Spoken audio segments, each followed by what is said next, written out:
Good afternoon, everyone. Welcome to the Joint Standing Committee on Taxation. We are gathered here today primarily for a work session on our portion of the supplemental budget, but we will also be discussing LD 191 as well, which is interrelated. But before we begin our work, we will start with committee introductions. My name is Nicole Grahowski, and I represent Senate District 7, which is 22 communities in Hancock and Knox counties. And I'm going to shout out Idaho as my one community in Knox County, which is a phenomenal place to visit if you haven't been there and part of our amazing national park system. Thank you, Madam Chair. I am Dan Sayre, the House Co-Chair of this committee, and I represent the people of House District 135, which is the greater part of the great town of Kennebunk. Good afternoon. I'm Ann Matlack. I live in St. George and I represent House District 43, which includes the communities of Cushing, Thomaston, South Thomaston, St. George, and part of Owl's Head, all in the town of Knox County. Good afternoon. I'm Shelley Rudnicki. I represent House District 67, which is Fairfield and Benton. And I will apologize for not being here Tuesday, but I was given an awesome opportunity that I couldn't pass up. So thank you. Hello, I'm Tracy Quint. I represent House District 8, that's 47 communities in Washington, Aroostook, and Penobscot counties. I'm shouting out to everyone today. I'm going to do the whole list at the end of session, but I would also like to welcome my new seatmate to our committee. Hello, everyone. Scott Harriman. I represent House District 94, which is part of Lewiston, and I am brand new here, just got elected in a special election on Tuesday. Good afternoon. I'm Representative Gregory Swallow, House District 7, which is Holton, Linneus, New Limerick, Ludlow, and Oakfield. And I have kind of a shout out reminder today to all my constituents who are my age or older. When you hear us discussing SALT, that does not stand for the Strategic Arms Limitation Clause. And I get to follow that. What street? Yeah. Good afternoon, everyone. Representative Ed Crockett from District 112, which is part of Portland and part of Falmouth, and want to welcome Scott as well. And just a little fun thing that Tracy and I do. She has 47 towns in her district. I have 47 streets. Good afternoon. Representative Russ White, House District 13, which is Ellsworth, Fletcher's Landing, and Waltham. Good afternoon, Thomas Levine, House District 148, towns of Berwick and parts of North Berwick. And welcome, Scott. And as the new guy, you have to wash all of our vehicles for the first 2 weeks. Good afternoon, Bruce Bickford. I represent Senate District 20, which is Auburn, Poland, New Gloucester, and Durham. And again, welcome to my neighbor across the river, Scott. And Mike Tipping representing Senate District 8 in Penobscot County. And today's mug is honoring the Orono Public Library volunteers. Wonderful. Representative Friedman. Yes, thank you. I'm Gary Friedman representing Bar Harbor, Lemoyne, Mount Desert, and the Cranberry Isles. I'm pleased to be able to zoom in. I'm in recovery from back surgery that I had in New York City on Tuesday, but I expect to be back in the State House next week. So thank you for including me via Zoom. Thank you very much, Representative Friedman, and we wish you a speedy recovery. We also have with us our committee clerk, Eleanor Ray, as well as one of our analysts, Steve Langland, and the director of the Office of Fiscal and Program Review, Chris Nolan. Thank you both for being here, and thank you, Elena. So I am going to open 2 work sessions at once so we can have some flexibility here. We will open a work session on LD 2212, which is the supplemental budget, and only, of course, be discussing our tax-related items, and also LD 191, which is an act to support Maine businesses by establishing a pass-through entity tax and tax credit. So there's a lot in this budget. And I want to just start by saying, for us to think about, and I want to start by saying this is our first work session on this, so we don't have to figure everything out today. We are also scheduled to continue work on the budget on Tuesday afternoon as needed. And I expect we will need to use that time to dig into some of these complex issues. And then we are also asking members to reserve Wednesday morning in case we need to use that time to wrap up our work. Session was canceled on Wednesday, so hopefully nobody went right out and scheduled, a filling or a massage or filling and a massage. Next Wednesday morning? Wow, I cannot believe it. Some tools in the truck. So, for those of you who can hold that time, we may need to use it. We want to keep it in reserve. Our report back is technically due to the Appropriations Committee, sometime late on Tuesday. However, is always my intention that we take the time we need to do the work right. And if we're a day late, we think appropriations will survive. Yes. And if they don't like it, they can come talk to me. So that's the overview. My hope today is we can really touch on all the topics. That way we can make sure if there are questions that members have that require more information from main revenue services or any advocates, lobbyists, et cetera, that there will be some time for them to get that information to us for next Tuesday. So I do want to try to at least partially discuss everything as pertains to the budget today. Wherever we feel as a committee that we don't need more information and we're settled on how we want to vote, I think it's prudent to just take those straw poll votes, especially because we have literally everyone here, which is incredible.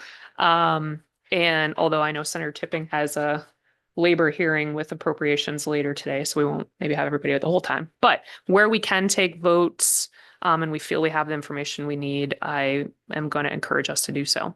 That being said, not to single you out, Representative Harriman, but we do have a very brand new member here today. And so I do ask everyone's consideration if he or anyone is not ready to vote on something, that we just take a pause, because this is a lot to digest for all of us, let alone on day one. So with that preamble aside, what I'd like to do is have Director Nolan and Mr. Langland work through the items in our report back document that are, I don't know what you want to call them, but they are sort of appropriations and allocations section as opposed to the language. Work through that, see how we do. And then when we go to the language, I want to start with the pass-through entity tax language, because there are a number of folks here who have been working on that and can provide us sort of an update on that effort, and we can dig into that. So that's the overview, but I'm hopeful that a number of these items on the first couple pages of our doc are relatively straightforward, so we can start there. Director Nolan, can I kick it to you or Steve? I don't know. Okay. I'm gonna kick it. Can you kick it? Yes, you can. Good afternoon, everybody. Good to see you. It's been a while, but you would normally get an OFPR analyst working you through the budget, but the person who we have that does that decided to take another job, which is fine. Just difficult to do that in the middle of the session. So I'm covering. So you get me again for good or bad. So the report back documents, I hope you have those in front of you. So it's arranged, as the chair said, it starts with section A, which is the appropriation allocation sections. You have two parts of section A. You have A1, which is the main revenue services and related provisions for DAFs. And then you have an allocation section for the state treasurer as well. Do you want me to just kind of go through those? The way the document is laid out, it has the initiative text, and then it has columns for votes, but it also has a justification, which is additional information that the agencies provided to help explain the initiative. Sometimes those are very informative. Sometimes they are just a restatement of the initiative and not too helpful, but it's always good to take a look at them, and sometimes they do add to the knowledge of what the request is. So do you want me to just start going through the first one? Yeah, I think it makes sense to take them up in order and talk through them because I think they're a little bit different order than what we received in our packet last week. So I think just starting here, explain it. We'll see if we have questions. Okay. So the first initiative is for the main revenue services. And it is a general fund appropriation request in the second year of the biennium, 26-27, of 5 million. And it adjusts funding by increasing the general fund appropriation and decreasing the federal expenditures fund, American Rescue Plans, Safe Fiscal Recovery Funds, all other line category within the Revenue Services Bureau. And it's the key part, it's to reverse an increase and reduction in Public Law 2023, Chapter 643 for fiscal year 24-25 that was meant to be one time. So they had a negative, had a deappropriation of $5 million in 24-25. It was supposed to be one time. It was processed as ongoing. So they are looking to restore that appropriation and would have a corresponding negative in the federal expenditures fund, our state fiscal recovery. So nothing more I can say about that. It's just a correction of, so they are taking that deappropriation and they did not intend to. Okay, thank you. Are there any questions from committee members? Representative Rudnicki. All right. So this is a little confusing. So why are we why don't we have the federal expenditure? You said this was a one-time fund, and so now we're picking it up from the general fund. I guess that's my question is did we lose the federal funding, and is that why we're now doing it under the general fund? They had the federal funding in 24-25 when they took the deappropriation. So they said, hey, we got this federal funding in 24-25 of $5 million, so we can take a one-time deappropriation in 24-25. And they thought that was done. But it apparently got included in their system as an ongoing deappropriation. So they're looking, and now they don't have the federal funding, which I think was your point. So they're looking to restore that deappropriation of $5 million by putting back the $5 million in 26-27. Maybe could I clarify this point, which is it the case that this $5 million is funding things that have been funded for a long time, and then it was, oh, we have this federal money, so for this one short period of time, let's spend that money because it's eligible, and then let's go back to the status quo of how we had been doing it before? Yeah, I don't know if that's, I mean, I think it's they took in their baseline coming into the biennium a $5 million reduction each year that they did not have the federal money to offset that reduction. So they didn't intend to take that reduction in the biennium. So they're looking to restore it at least in 26-27. Well, I think the question that I'm hearing, but maybe I'm wrong, is did the $5 million expenditure start when there was federal money, some new initiatives or new positions or something, and now it's being transitioned? Or were these expenditures that existed before it was paid for through federal money that are now going back to being paid for through general fund money? And if there's anyone from the agency that has the answer to that question, or if you do know, Director Nolan. Is that the question that you're asking, Representative Rudnicki? Yeah. Thank you. Yep. Yeah, I don't know if the ARP money was intended to fund something that was a unique requirement by the feds for ARP that was funded by the federal money, and that thing is still doing, and they're looking for a general fund appropriation to pay for it now. I don't think that's it, but I would have to ask the department for that explanation. Representative White? The other question that I would have is, what was the reason for losing the federal funding? And is it, and do we know why that happened? And was it only supposed to be a one-time thing or?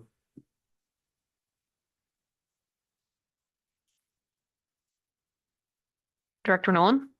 I don't know specifically in this case, but the ARP money was not permanent. I mean, it wasn't just one fiscal year, but I don't know if this was just this particular allocation of the ARP money. Was it just one time or was it additional years? I don't know that. Representative Rudnick, you represent Quint? I think we need to have these answered prior to the vote on Yep, this one. I Thank agree. you. Are there other questions committee members want to ask before we pass over this item, knowing that we need more information? Senator Bickford? Thank you, Madam Chair. I guess my question is, we have two items here. One is a cost of 5 million and the next one is a credit of 5 million. Are these just clerical fixes? I mean, is it that simple to look at in layman's terms that 5 million here, but we're taking it back out here? Is it that easy to understand?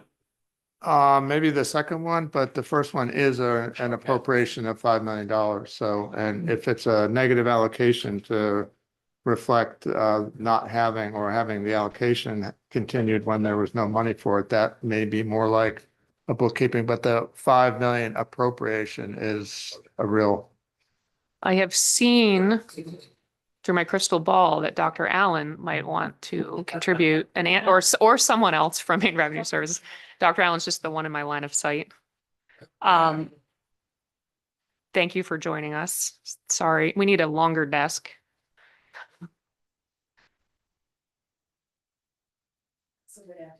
The microphone is off. Good afternoon. My name is Sarah Lewis. I'm from Maine Revenue Services.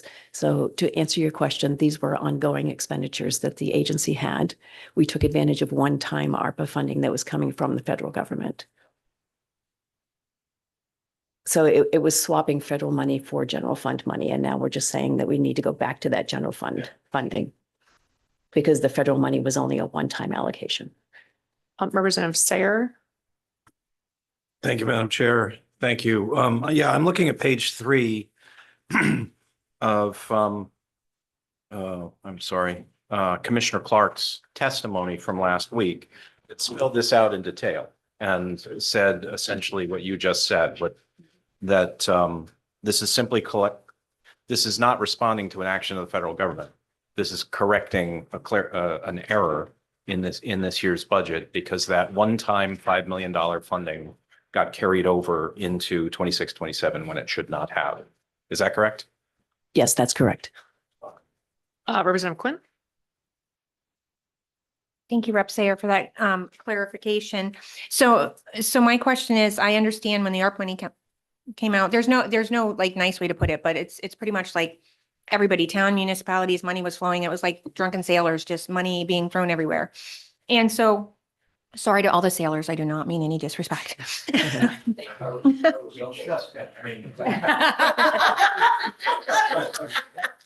My stepfather was in the Navy. I'm sure they will forgive me. So, however, because of that, what I found like in local communities is they haven't pulled back the spending and the reality of not having that excess money that they were just given. And so this $5 million was that just added in with the budget with hearing that we were receiving all of that money. And is it something that we need to look at instead of just appropriating more and more? Like, do we know where specifically that $5 million is from, or it just generally overall filling in a gap because now this money is being pulled back, but we're not pulling back the spending that we started when we were given this money? We didn't actually start the spending when we were given this money. It was spending that was ongoing with our budget every year. It's just that we were able to take advantage of the ARPA funding during that one period because the type of expenditures that we had qualified for that funding. So this is just reinstating what that general funding would have been absent the ARPA funding. Thank you very much. So like, it's kind of like, I pay my electricity bills every month, but like one month I got a gift from my, for my birthday from my uncle, and I was like, cool, I'm gonna use that to pay my electricity bills. Yeah. How's that for a metaphor? Representative Perfect. Rudnicki. Thank you, Madam Chair. Again, before I vote on this, I would want to know specifically what that ARP money actually covered before I would vote to increase another $5 million. Thank you. Okay, so maybe for Tuesday's work session, if we could just get a little bit of a breakdown of what are those ongoing expenses that this money covers. Certainly, we know that there's a lot of important work that Maine Revenue Services does to administer the tax code, and this committee only makes it more complicated for them to do so. But some sort of additional information and clarity, I think it's helpful because we don't always have the opportunity to kind of just have a look at, is it FTEs, is it technology, things like that. So thank you. Are any further requests on that one? Okay, seeing none, we will not vote on reference number 3, and we'll move on to reference number 5.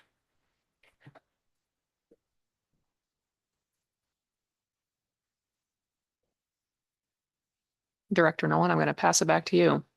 Thank you. With the mic on, please. Thank you. Reference number 5, again, Maine Revenue Services, Bureau of Revenue Services, program number 0002. Again, it's a general fund appropriation.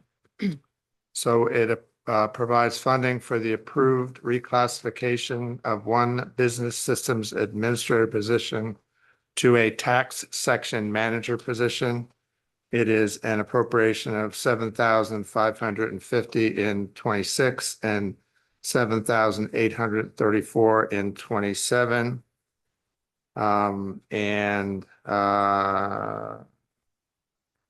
So you do not need to vote on these, but you can if you want to. It's the note we didn't include these in the public hearing. Policy committees need not make a recommendation on approved reclassifications, reorganizations, and range change initiative. So you don't have to, but you certainly can if you choose to. Thank you, Director Nolan.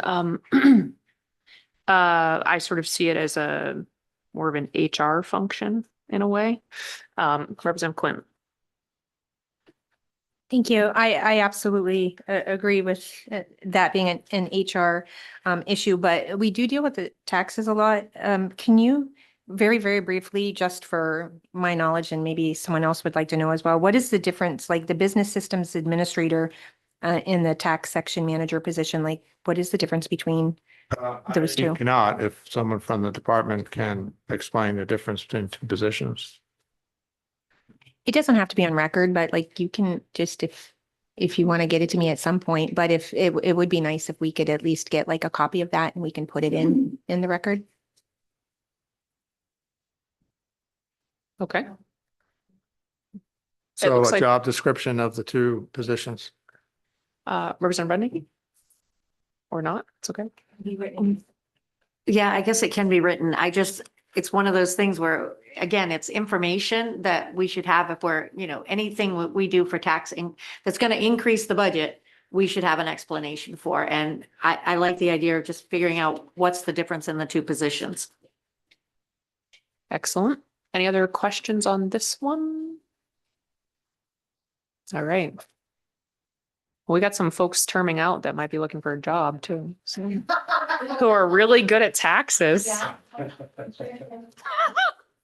don't know if they want to be a tax section manager, but anyhow. All right, so it sounds like we want some more information on that. So we're gonna pass that over right now.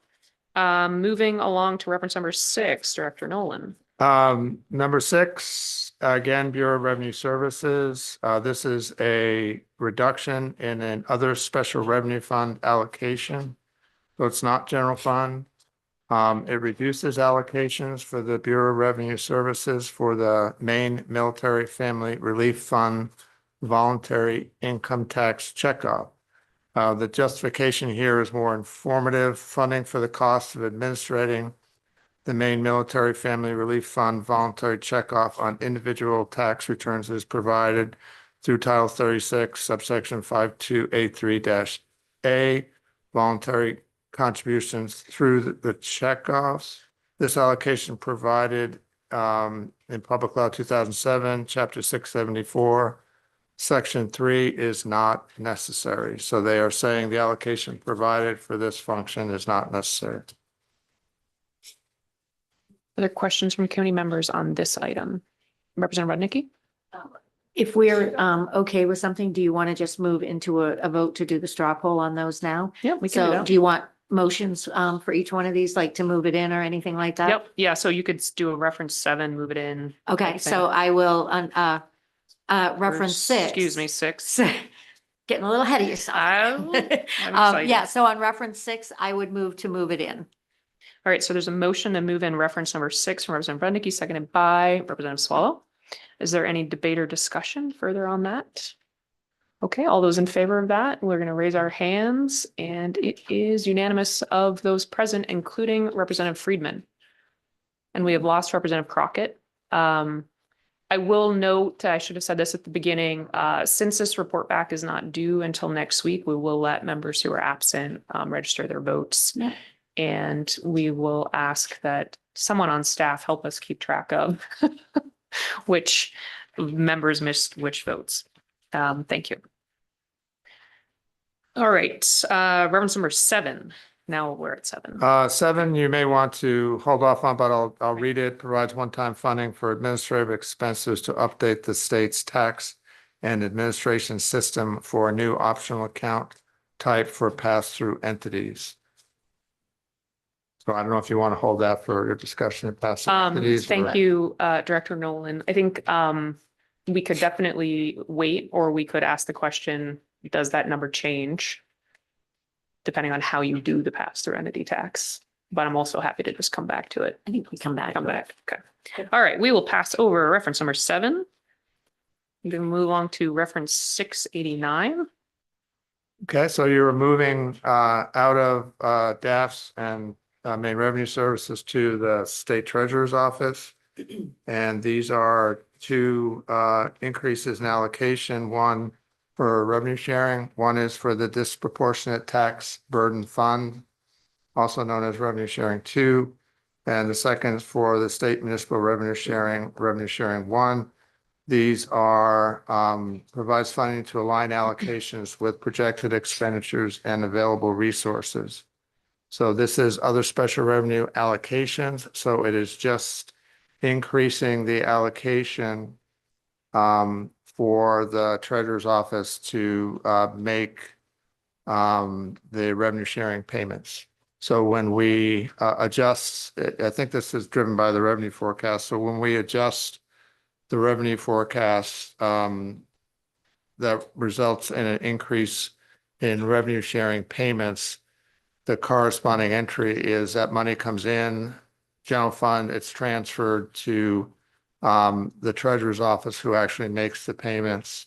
And they need other special revenue fund allocation to make those payments. So this is just an increase in those allocations to reflect the adjustments to the revenue sharing amounts that were, I believe, done in the December forecast. So.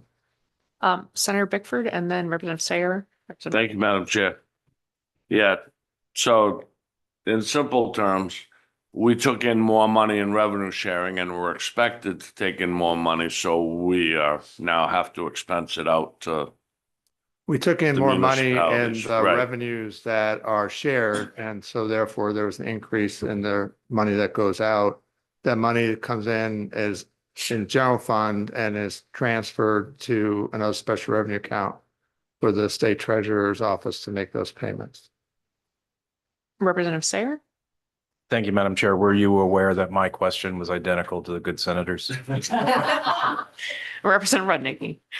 Okay, I'm going to go in a little bit different direction here, if you don't mind. And I know because we do have new people and stuff here, maybe it would be helpful to just explain the differences between general funds, special revenue funds, and federal funds, just so that folks understand why there's different allocations. If you could do that, I think it would be helpful to a lot of people. Sure. So the general fund is money that is collected through, I don't want to say the same word, but so there are broad-based revenue raising mechanisms, the sales tax, the personal income tax, the corporate tax, and a whole long list of them that aren't targeted to any specific program. It all goes into a general fund, and then the use of that money is decided by appropriations. So the governor recommends and the legislature approves a series of appropriations to spend this general revenue source. So the money comes in from these sources. They're not tied to specific programs. It's general. And then appropriation is the term that we only use when we are giving agencies authority to spend that general money.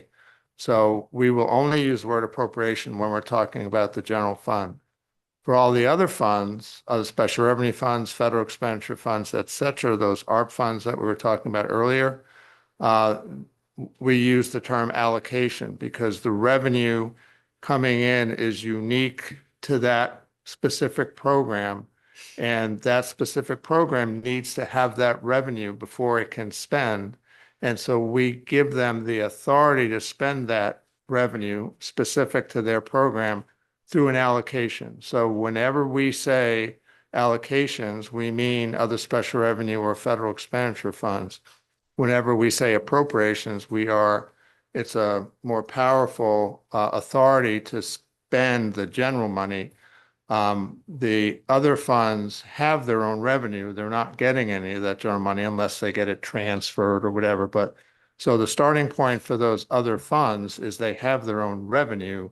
And the governor proposing, the legislature approving the authority to spend their own revenue is what's called an allocation. So in a nutshell, I can go further. Representative Rudnicki? Thank you. I actually, that's one of the best explanations that I've heard, as far as getting it out there, very succinct. I appreciate that. So thank you. Great. Representative Swallow, did you still have a question? Okay, great.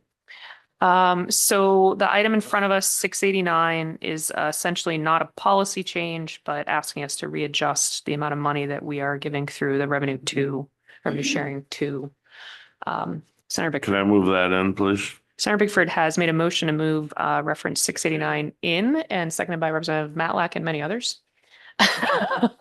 Any further debate or discussion on that item? Okay, seeing none, we'll take a vote by raise of hands. All those in favor of the recommendation, it's unanimous of those present, which is everyone except for Representative Crockett. All right.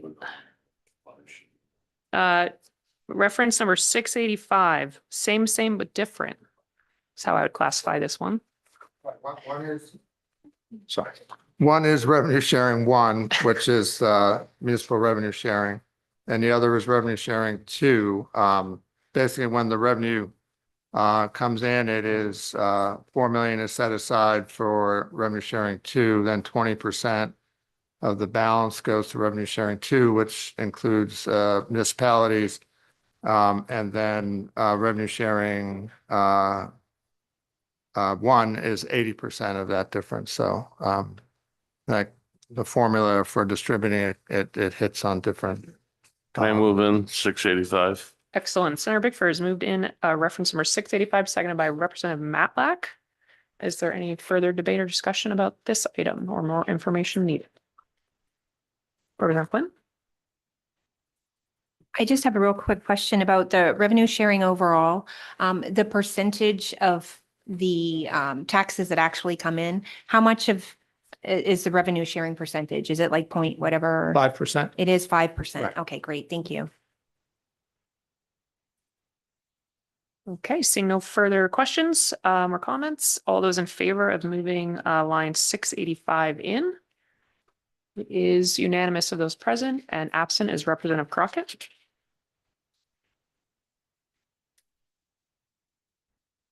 All right. And I think that's it for that section of the document. Okay, That's it for the appropriations and allocation. great.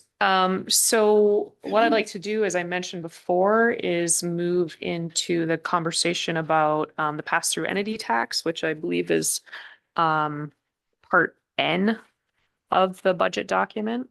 Also overlapping conversation with LD 191. This, in my mind, is one of the more complex issues that we're gonna have to sort through. People agree with that or not, but I think what I would like to do is invite up Representative Hassenfuss to give us an update on the work that he and stakeholders have been doing as pertains to LD 191 and this overlap with the budget, so we can sort of see what progress has been made since the last work sessions and public hearings on these items. Welcome. Thank you, prestigious Taxation Committee, and welcome to. Isn't it just? Yeah, if I brought trees every time, you would just continue to have even more work sessions on. If Representative Hassenfuss bought treats every time, our teeth would be very clean and we wouldn't need a dental tax credit in our area. Yeah, I did notice that it was children's dental oral health resolved today in the House. Perhaps the Senate will get that Tuesday. All right. But so as I know, this committee likes visuals and language, and so there's two documents that should be in your folder. One looks like this. The other one is an amendment submitted by the Maine Society of CPAs that says amendment to LD 2212. So as you know, there's LD 191 and the corresponding amendments that came with that as drafted by the CPAs. There's also 2212, the budget language. The amendment and the budget language are very different. So what I asked the CPAs to do was to take the budget language and then redline where there may be disagreements between Maine Revenue Service and the CPAs. So that is the language text of the document, which essentially takes LD 2212 and then forms some decision points where you can decide to adopt red line language, not adopt that language. The other piece with the boxes is just sort of a side-by-side that lays out the differences between the proposed amendment from the CPAs and the proposed budget, the budget proposal from Maine Revenue. So as you'll see, some of those are pretty easy, where there's agreement in this box. Others, there needs to be a decision point made by the committee. Some of them can be rather complex. For example, the tax base, I think, is something that would be good to ask some questions of some of the experts behind me about why Maine Revenue is thinking to go one path and why the accountants would be thinking to go the other path. So hopefully these documents will help you to think through what the best policy is for this bill, and can help orchestrate some of the questions. Thank you, Representative Hassenfuss. Representative Quinn. Thank you. All right, here we go. Very first page, and I just am not that familiar with section 5142, but why it's redlined, derived from or connected with sources in this state. Is that because there's sources from out of state, or like what is the reason for crossing that out? So I'm going to try to give you the 10,000 foot picture, and then the more granular details can be articulated by the experts behind me. But essentially, when you have a business, because what this is this is an individual. So S corporation, LLC, essentially saying, you know, if I'm taxed, instead of being taxed as an individual and having the business income pass through to my personal tax returns, I am going to elect to be taxed as a business. So all of that money that that business makes is going to be taxed to that business, and then I will get the credit. By doing that, then there is no SALT cap from the federal government. They don't exercise the SALT cap. So a business owner in Maine, maybe a business owner in Maine, they may be doing business outside of the state. Right. And so if, for instance, if we say it's only your business income inside of Maine that is eligible for this credit, then there's going to be a discrepancy between what you earn in New Hampshire, let's say, or what you earn in Maine. What I understand is the accountants try to get at that and say, like, treat the entire business income as eligible versus just what you earn in Maine. And there's a lot of other discrepancies between what if there is an out-of-state business owner, can they get that deduction? And so that's what part of this tax base box is designed to. Hopefully you can ask Maine Revenue why they designed it that way and what they feel the benefits of that are. Counter that with why the accountants see that it might be more advantageous to structure it their way. So just keep in mind, where is the business earning money? Where is that business owner a resident of? And where is that business a resident of? Representative Hassenfuss, thank you for starting to dig into it. You are more familiar, I think, with these two documents that we just recently received. Would it be your recommendation that we work from the boxes to discuss those larger policy areas and then look at what language corresponds to it, or look at the language from top to bottom and see where it is in the boxes? Because there's not like unfortunately not a fourth column that's like, here's where you're going to look to find that disagreement. Yeah, no, I think it would probably be easier to look at the boxes for the concepts. Okay. So it sort of just gave you two options. One is you can go paragraph by paragraph, or you can go concept by concept. So it would make sense to look at the boxes, find the concepts that you want to work with, and then turn to the document to say, okay, so if we choose the CPA's amendment, is the red line version on this language appropriate, or do we need to do other language? Or we're not choosing the CPA's amendment, so ignore the red line, just do 2312. So start with this, figure out what y'all want to do, and then we can talk to the wordsmiths who actually know numbers and words to figure out how to best articulate that in writing. And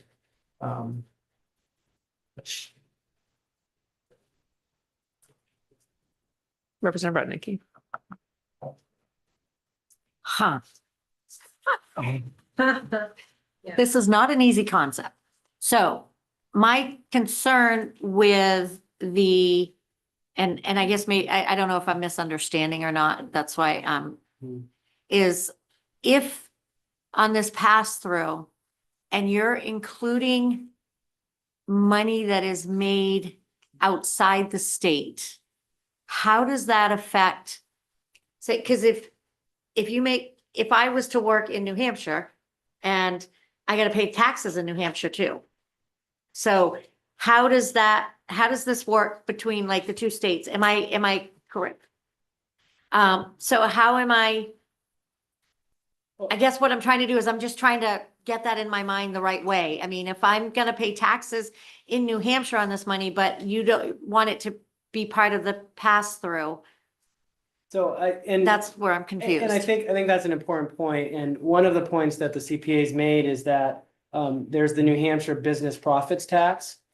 And under the current drafting, Maine Revenue does not allow that to be part of, be weighed into this consideration. So I think that is a good question. I don't want to answer that myself. I would defer to the experts to better explain how, a certain business tax in New Hampshire could be deducted under one option, but yet would not be deducted under the other option, and the benefits and drawbacks of that. So I can't speak to the details of that.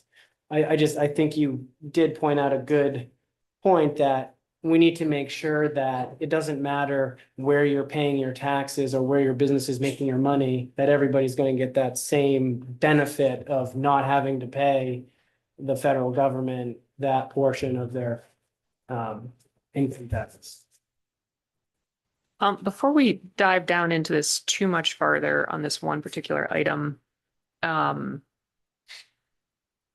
fine with going out of order on the boxes, but I do want to just sort of put it out there that I think it makes sense. Some of you might remember a bill we had a couple years ago that was about what happens when properties get foreclosed on by municipalities. And we had that great group that came to almost near consensus about what to do. And on every item, you weren't here, so it's okay you don't remember. But every item where there was disagreement, we essentially brought up both parties and we asked them questions and listened, and then we decided. And whatever came out of that was what that bill became. And I thought it was painstaking in a way, but I think it was sort of the methodical way to deal with a complex topic. So I just want to let members know I'm thinking about the same approach. And so as we're all discussing in this room, to the extent we can just dial into one thing and sort it out, unless it really is, intertwined with others, then I think we're going to try to do that. Senator Tipping was next, and then Representative Quinn. So thank you, Madam Chair, and I think that sounds like a good process. I guess I had one more general question here. So in the at a glance comparison document, there's the note here that this is revenue neutral. And there's also a note later, this is the same revenue.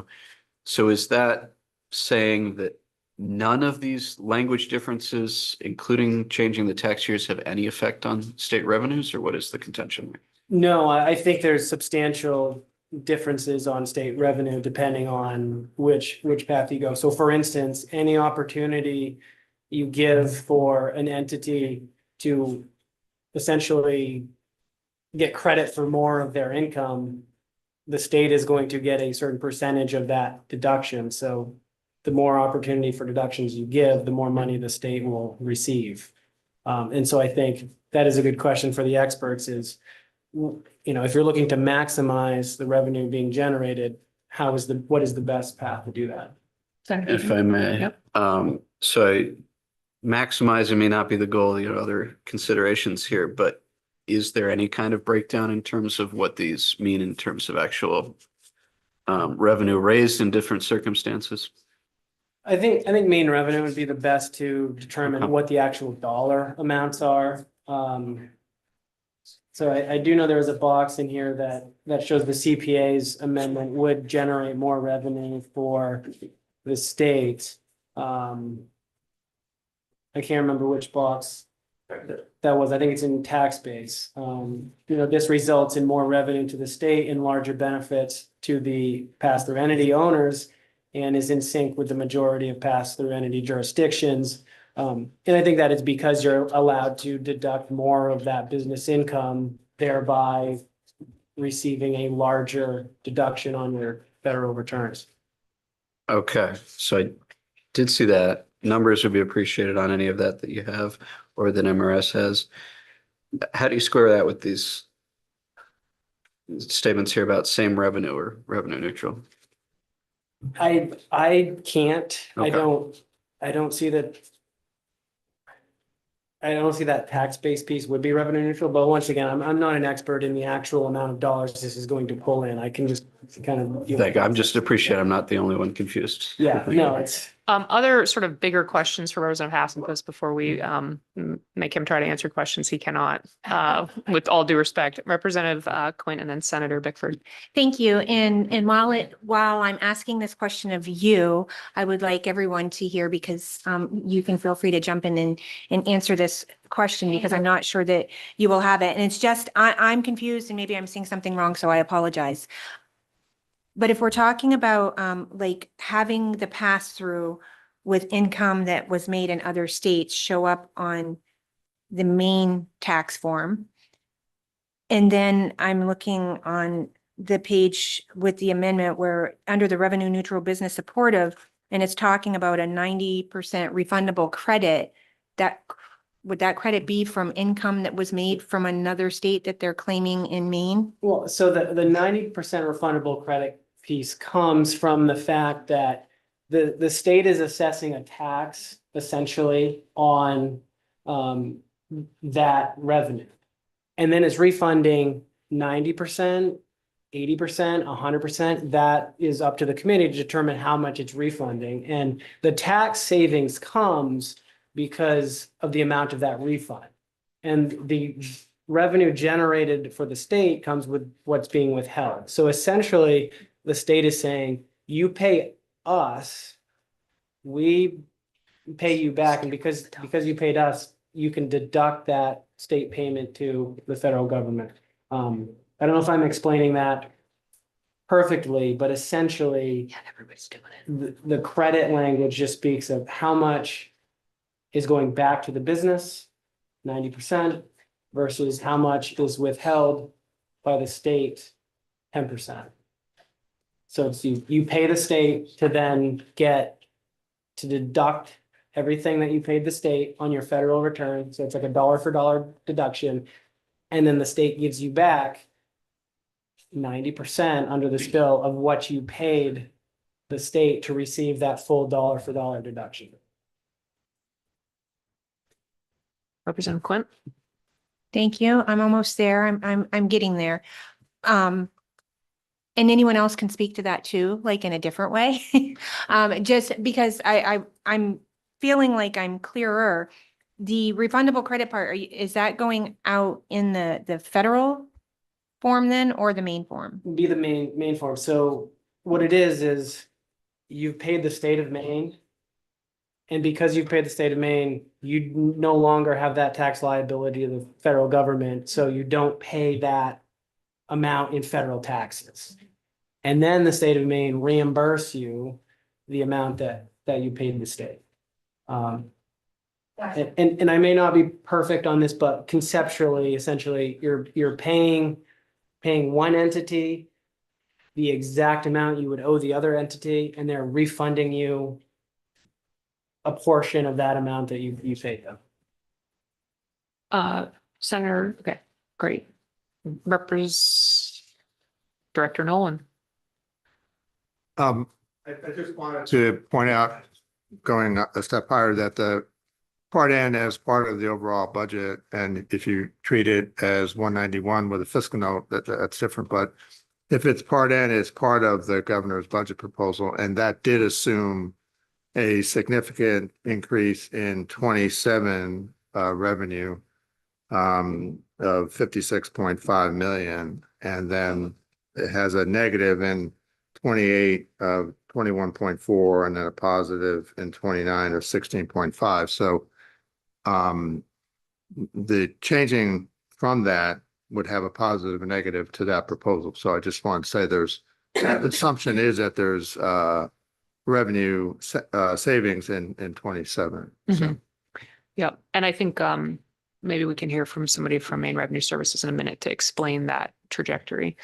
Senator Bickford? Thank you, Madam Chair. So it's generally a revenue positive for the state because of the percentage that they pay in corporate tax versus personal income tax.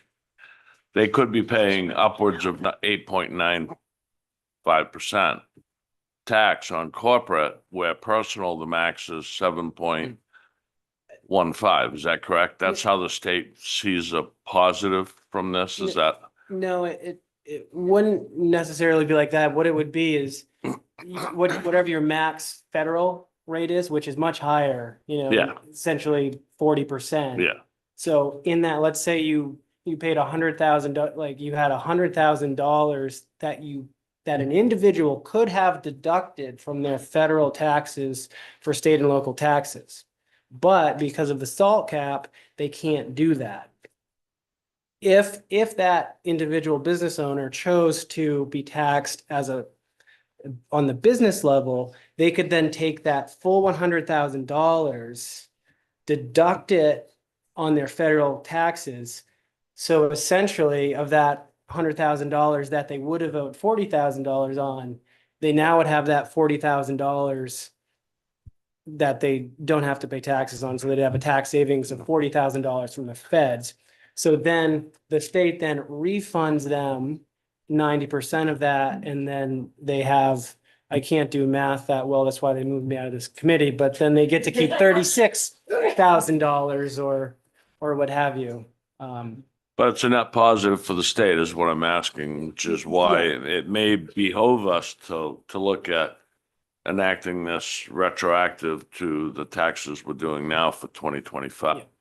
Yes, I mean, my preference would be to enact it retroactively because the state is going to gain a lot of money if we allow this to happen in 2025, as I believe the feds implemented the current salt laws to 2025. In addition to generating significant, as Director Nolan said, 56,000 in the first year revenue for the state, we're also offering north of 300 million in tax savings for businesses. So I do think that 1 year does make a big difference. All right. Thank you, Representative Hassenfuss, for orienting us to the questions, the materials. Did anyone else have a question for Representative Hassenfuss? Representative Swallow and Senator Tipping. Thank you, Madam Chair. I'm going in a little different direction here. I think I understand how it works, but the administrative complexity supposedly on the CPA's version is a simpler, much simpler issue to deal with. Did you know anything about that, how that works? I will just say that there's a reason that I hire an accountant to help with filing with taxes. I cannot speak to the complexities of what's easier to file, what would be easier to file. I think that's questions for the experts behind me. They would probably be much better. Oh, we're going to be bringing everyone up. Don't worry. We're going to be here all night. Senator Tipping was next, then Representative Quinn. This may be more a question for those coming after, but I haven't seen it in my file yet, and I know there's almost 40 states that have now taken similar steps here, but I believe they've been at different levels of credit. Is that right? Yeah, it's a pure policy decision on the credit level. I think this bill is modeled after Massachusetts, which is the 90%, but Okay. some are 100%, some are 80%. But that is, I think that is the easy one for the committee, Great. because that's not technical. And I've been looking through the report, which my chair just reminded me that we have from MRS. Thank you. But yeah, I'd be interested if there is like some full chart of what every state has done. That would be interesting as well. Yeah, I'm sure that information is available. We can see if we can dig that up. Representative Quinn was next.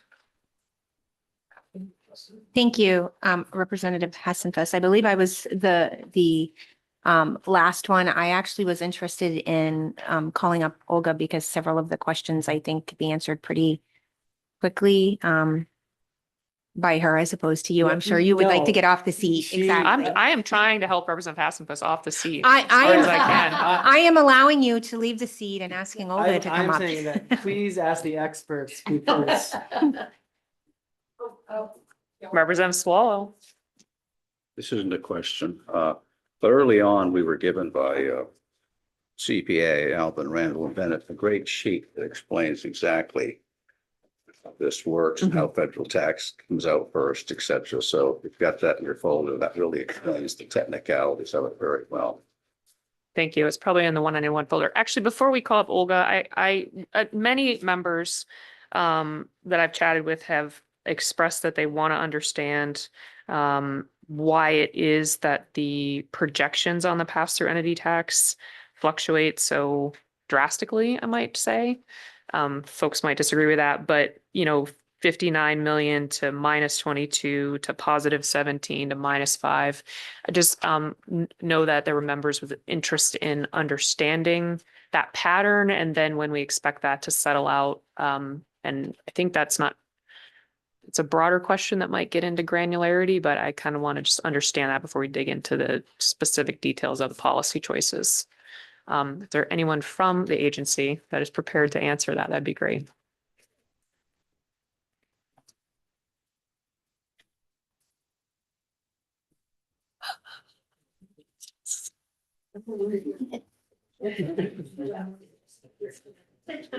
Always nice to have somebody else that enjoys numbers.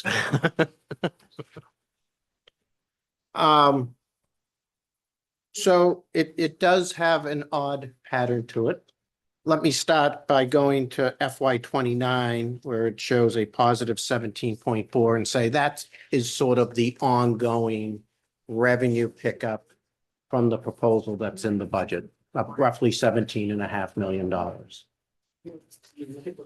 The first 2 years look the way they do because in our discussions with every other state that has instituted a pass-through entity tax, this is the pattern of revenues that's occurred in those states.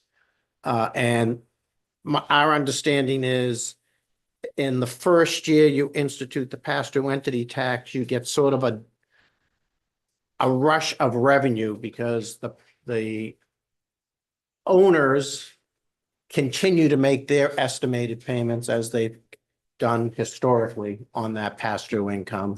And then you have the entity now starting to make payments because they've elected to go into the pass-through entity tax. And so you get this rush of revenue in. And then in the next fiscal year, when everybody finally files their tax return, everything gets reconciled and you're shoving refunds out the door. And just a little anecdote that in the meeting that the economists go to in the fall with our colleagues in other states, somebody had put up a chart just showing every state's general fund revenue growth in FY 25 and then what they were projecting for FY 26. And Nebraska was the top by far, had the biggest jump in revenue in FY 26. And then they were at the opposite end of the chart in FY 25, they were the highest, and then in FY 26, they were at the other end. And, somebody said, why is that? And of course, the person from Nebraska said, that's because we just went to a pass-through entity tax this last fiscal year. And so. That all ends up in the second year, though. You don't have the up and down. Senator Bickford, Correct. can you say that on mic, please? Sorry. While you weren't paying attention, so I couldn't. I was taking notes because I was paying so much attention, but thank you. Senator right. Bickford. So, yeah, so that first 2 years, you have the spike and.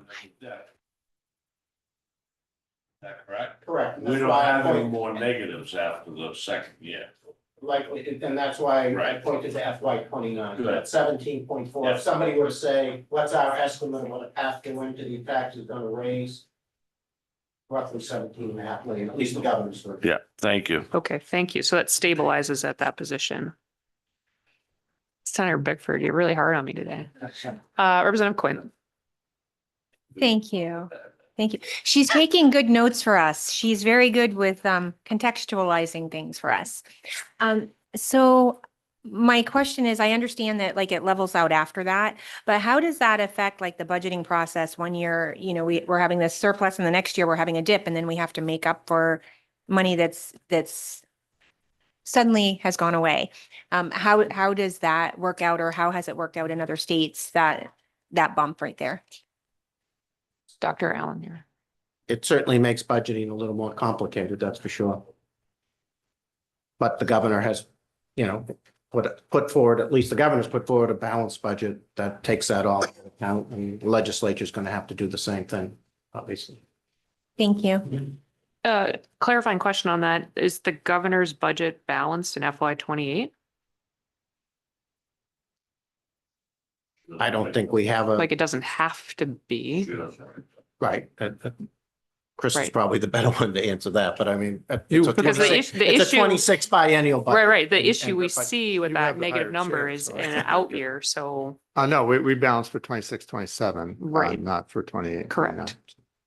Okay, so the problem is delayed. It's not solved. Not that we specifically don't balance for 20, we just, Right. It's a different. the idea. discussion now is 26, 27. Representative Quint and then Senator Bickford. So just to follow up, that was my question of whether it's putting into place an advance revenue shortfall in a year that the governor who's proposing this is not responsible for. I don't know what the budget for 28 and 29 is going to look like. Whoever the governor is going to have to submit a balanced budget, so. My question is that just having a deficit for that particular year, we're going in at that year at a deficit? That was the question, like for that amount, the projected amount. All of these proposals have 28, 29 estimates to them, but we don't know what appropriations only go for 26 and 27. So we don't know what spending is necessarily going to be in 28, 29. So, I mean, the first real look at that is later in the fall when the budget office does an estimate out for the 4 years, which they're required to do by statute. But I mean, our fiscal note for this will include 28, 29 impacts, but we won't specifically make an assessment as to whether the budget is balanced in 28, 29, because there's no proposed budget for 28, 29. Senator Bickford. Thank you, Madam Chair. So if we make this retroactive to 25, then we will have the ability to have a balanced budget for 26, 27, because you will know the jump for 26 and you'll know the dip for 27, a good enough idea. So we shouldn't have any trouble. And then looking at the out years, we're not going to be holding the next budget to a deficit to start. Does that make sense? Retroactivity would provide one-time money, in a sense, one-time money. One-time money, but then the dip we'll find in the current biennium, so we won't take a hit on the new budget that the new next governor has to write. I'd have to think. Theoretically. I'd have to think through the timing of, it could just exacerbate the increase in FY 27. It could make the increase in 27 higher. And not. 27 or 26? Now, If we 20 make we're it in 26 retroactive. now. Yeah, By the time the legislature were to enact this, and MRS can put up a system, we're gonna be well into FY 27, so. okay, which is why we probably should have been looking at this in November, maybe. Before done. Can't go back, can only go forward. But I appreciate the questioning. It's been informative for me. Representative Sayer? Thank you, Madam Chair, and thank you for paying such careful attention, although not always centering Senator Bickford in your attention, whose attention is not centered at the moment. Please leave a message. Which I just did. So thank you. I was gonna get at this question about swings in revenue a different way. And although I do find Senator Bickford's question a tantalizing one, because if we were to move this up, it might stand to reason that in fiscal 26, you might not, those two numbers might level out a bit just because well, they might level out a bit because not people would be taking advantage of it retroactively, and that might suppress taking advantage of it and sort of smooth out that rather wild lump that occurs between the first year and the second year. Anyway, that's just all observation, possibly accurate. My question actually is that if we were to stick with the timing as shown, is it a possibility that instead of recognizing all this funding in the general fund to allocate, say, $21,375,000 of this to a special fund to offset the anticipated loss from this in fiscal 28, thereby moderating the impact of that swing?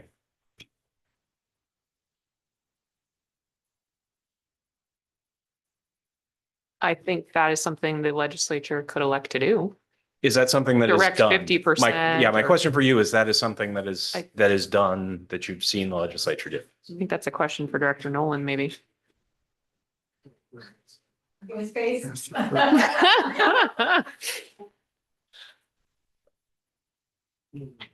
I mean, technically, the mechanism exists to take general fund revenue and transfer it to another special revenue fund and hold it there until you need it. It will, of course, reduce the general fund impact, which is part of the calculation of the overall budget. So you'd have to fit it into that, but there is that technically we do that where we transfer money from the general fund into another special revenue fund. There's a main care stabilization fund where we take money from the general fund and put it into another special revenue fund for main care costs, for example. So yes, the mechanism exists to do that, but it would affect your general fund impact. So I think a follow-up question? Yeah. Okay, go ahead. Is a fair translation of what you just said is like, yes, you might be solving the fiscal 28 problem, but you'd be causing a fiscal 27 problem. All other things being equal, yeah. Yeah, thank you. I think, I guess I would add, I think it is within the purview of the tax committee, should we decide to. We could recommend that a certain amount or a certain percent be put in an OSR for the purposes of stabilizing the swing. And then it would be up to appropriations to decide if they want to address problems down the road with that recommendation, or they want to leave problems down the road to be solved by someone else. But I think it could be a really good way to make sure that they're aware of the way that this works. And ultimately, we don't get to make that call, but if we want to make that recommendation, I think we could do so. Representative Quinn? No, just thank you. That is the issue that I was trying to get to. And it seems like once we talked about it, it was a problem that I feel needs to be addressed if we're going to do this. So thank you to the committee. Senator Tipping?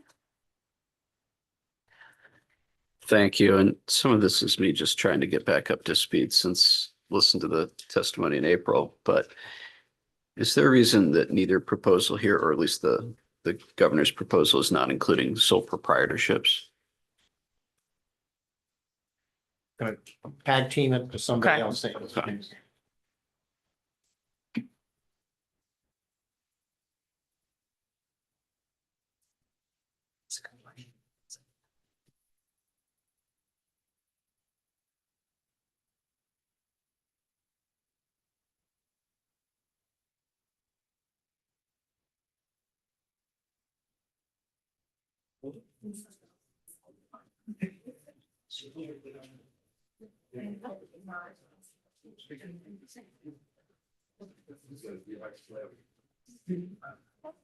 Well, my name is Daniel D'Alessandro. I'm Deputy Tax Policy Counsel in the Office of Tax Policy.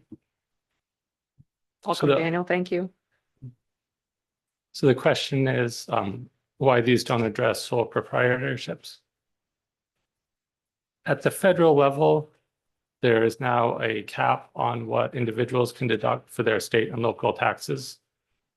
And the way these workarounds work is they move the tax from the individual to an entity where the deduction is uncapped. And then the benefits from that deduction flow back from the entity to the individual. With a sole proprietorship, that tax is still being paid by the individual. And so it's still subject to the cap at the federal level. So that's not something that we can work around with at the state level. Senator Tipping? But they could create an entity, they could create a partnership.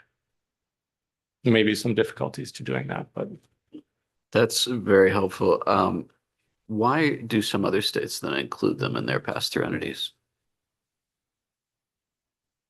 I'm not aware of. Okay. Any further questions on that matter? Okay, thank you.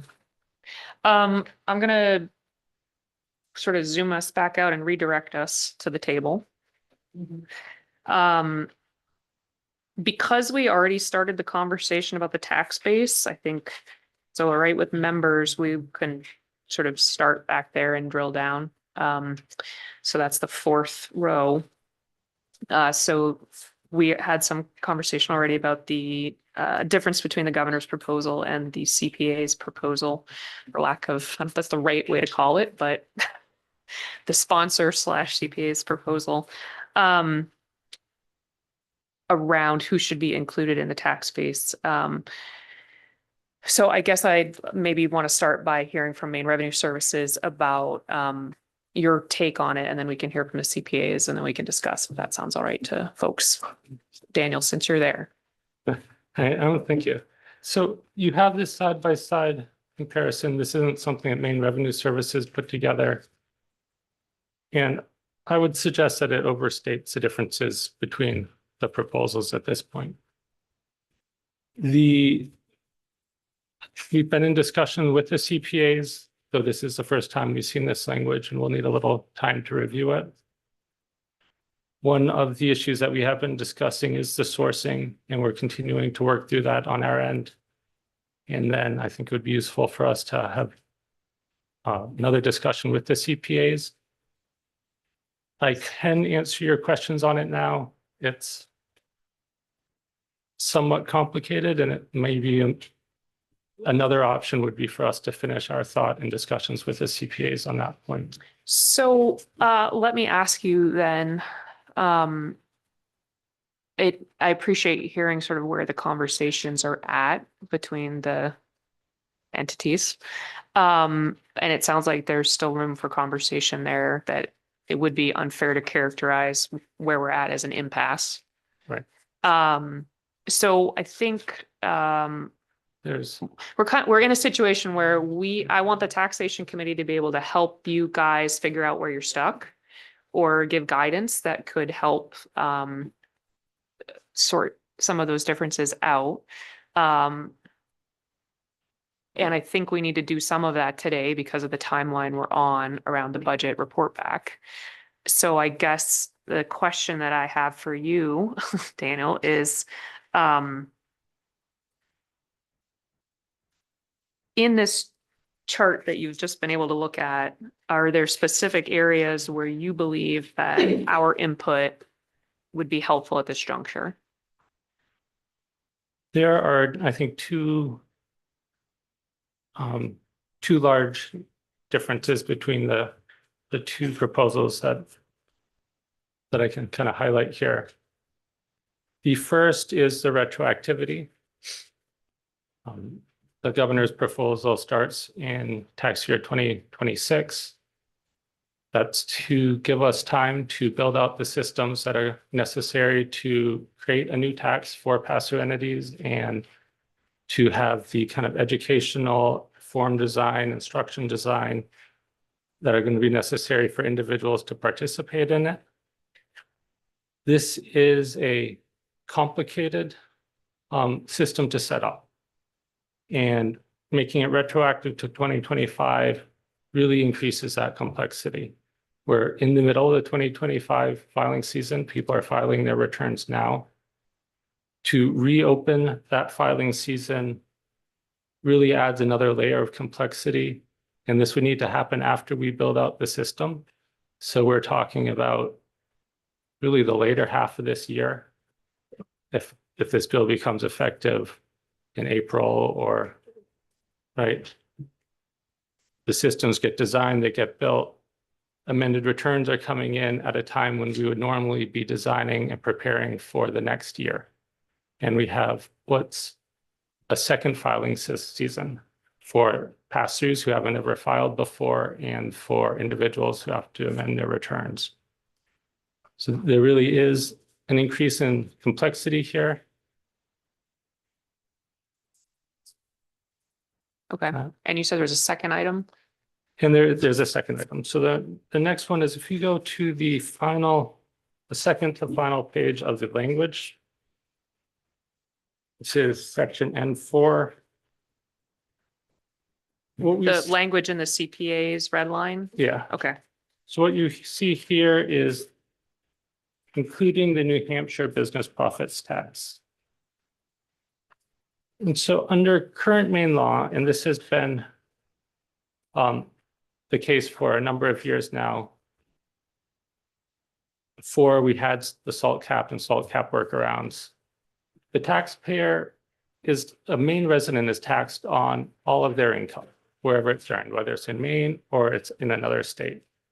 But then they get a tax credit for taxes they paid to the other jurisdiction to make sure that they don't end up paying double. There's no double taxation. If they pay tax source to Massachusetts, they get a credit for the taxes they paid to Massachusetts. But that's taxes that that taxpayer pays themselves, that the individual pays. If a pass-through entity pays those taxes or pays taxes on income, that's the pass-through entity's income. And they may have paid tax in Massachusetts, and there may be some flow-through connection, but that's not tax that's been paid by the individual, and they do not receive a credit. And that includes New Hampshire. New Hampshire has a tax on the entity. If you have a Maine resident that has a business in New Hampshire, and that business has paid the tax to New Hampshire, the Maine resident doesn't receive a credit for the taxes paid by the business because they didn't pay those taxes. That's long-standing Maine state law. And that's law that exists kind of independent of the SALT cap. And it's unnecessary to change the treatment of New Hampshire. New Hampshire doesn't have a SALT cap workaround. And so the governor's proposal maintains the current bright line that has applied to those non-SALT cap workarounds. And that's not to say it's not an issue that this committee can't consider, but it's an issue that could be considered outside of the scope of SALT cap workaround. It's not a necessary component of it. And if you were to choose to increase the credit, to allow a credit for, say, the New Hampshire business tax and perhaps other similar entity level taxes in other states, it would come at a not insignificant revenue impact to the state. And that's probably kind of the largest change in the revenue that you would see between the two proposals. Okay, thank you. Senator Bickford. Thank you, Madam Chair. So right now, a pass-through entity gets double taxed if they pay a corporate tax in New Hampshire. They can't take that credit in Maine, so they're paying the tax again in Maine. Is that what happened? That's current law, and the governor, the chief executive, is supporting that?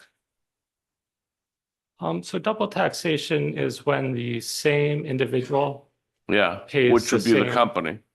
Well, when the same individual pays the tax. In this, in the scenario you described, Right. there are different legal entities involved. The business may have its own tax liabilities and the individual has their own tax liabilities. And the individual does not receive a credit for the activities of the business. Now, under this pass-through entity tax that we're talking, the business would have an income tax in Maine and they would get credit for what they paid in New Hampshire. Is that correct? If we include that in here? So if you take the proposal that the CPAs have brought forth, then the individual would receive a credit for the tax that their New Hampshire business pays in New Hampshire. Right. If the governor's proposal maintains the current law that's been enacted by the legislature on the treatment of that kind of tax. Okay, I'm just trying to understand it, and I don't want to ramble, but if I own a small business and I do some business in New Hampshire, that's part of my profit. I pay a corporate income tax in New Hampshire, but because it passes through to me, I'm paying a tax on that same money in Maine without getting the credit in New Hampshire. And you're testifying to us that this administration doesn't want to allow a credit? So I think there are two parts to that. When we look at kind of the constitutional framework, you look at whether the state has set up a system that treats everybody kind of equally. Right. And it's possible that another state has also set up a non-discriminatory tax, but there's some sort of way that they interact that may cause a situation like you described. Right. And so that's not the fault of either tax, that is an interaction between the two. And I think the second part is we're talking about current law that the legislature has enacted. Representative Sayer? Thank you, Madam Chair. Yeah, I'm pursuing the same line of thinking as Senator Bickford here on double. I thought you'd be proud. On double taxation, because I want to make sure I understand, because your first answer had to do with entities, and I'm sort of chasing more the dollars, not the entities. So let me try to create a scenario. I'm a Maine resident. I operate a business. That business earns it's $1 million in gross receipts, $100,000 in profits. I pay a tax on that $100,000 of profits in New Hampshire. Do I also pay tax on that $100,000 in profits in Maine? Or do I, current law, or do I pay tax on the $100,000 less the tax I've paid in New Hampshire in Maine? It's time for the whiteboard thing that we still don't have. Um, Thanks for reframing. I told you.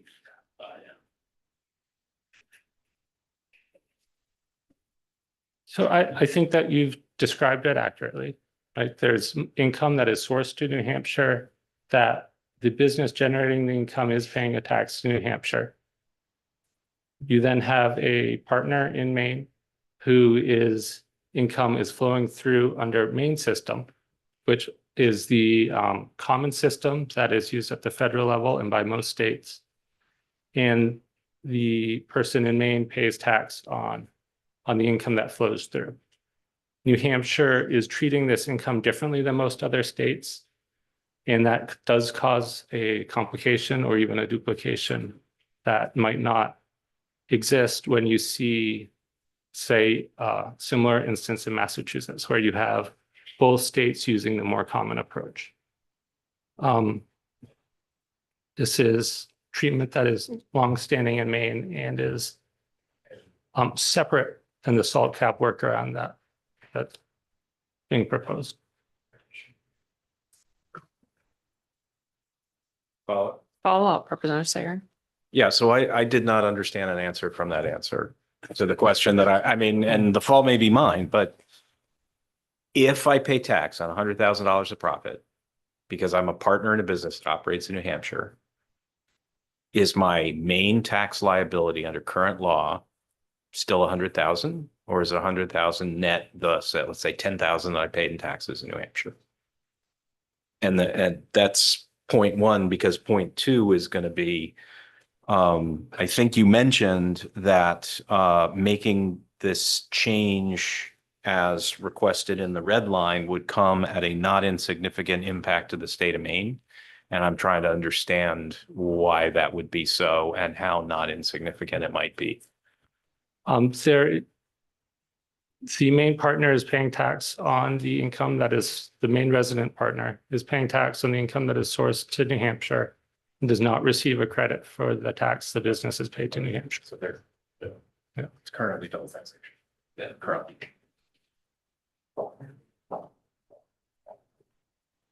Is there a second question there? Or are we good? So yes, Substantiality. now that I think we've established that the current law double taxes a certain type of revenue earned in New Hampshire. What would the impact be to the state in kind of a round number of applying the red line in the Maine Society of CPAs proposal?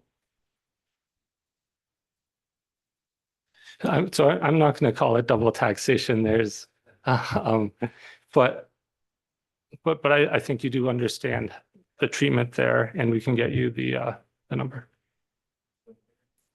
I think it's Well, when I think and Daniel, I feel like what I heard you say was what the red line is proposing is a deviation from the current tax system. And if we were to deviate in this case and elect to deviate for lack of a better word, that across the board for anyone affected, that would have a major implication to revenue. Right, so that's correct. And I don't call it double taxation because it's important to acknowledge the entities that exist and who's paying the tax. These are legal entities, and the tax of one is not the tax of the other. And if you do change the law here, then that would allow a credit that is not currently allowed in Maine. The CPAs have highlighted New Hampshire business tax, but there are other entity level tax in other jurisdictions. And whether they are close enough to ours that we would be required to allow a credit would be opened up. That would, right now, there's a bright line rule, and that would have to be evaluated.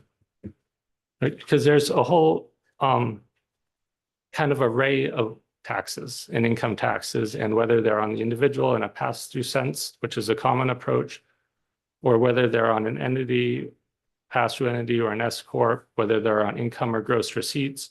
And the farther away you get, the kind of theoretical justifications for allowing a credit diminish.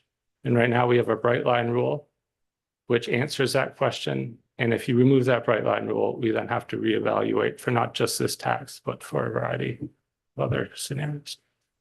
I have one other question also. So the way that this was described, I'm going to be really simplistic here, sounded like a bad deal.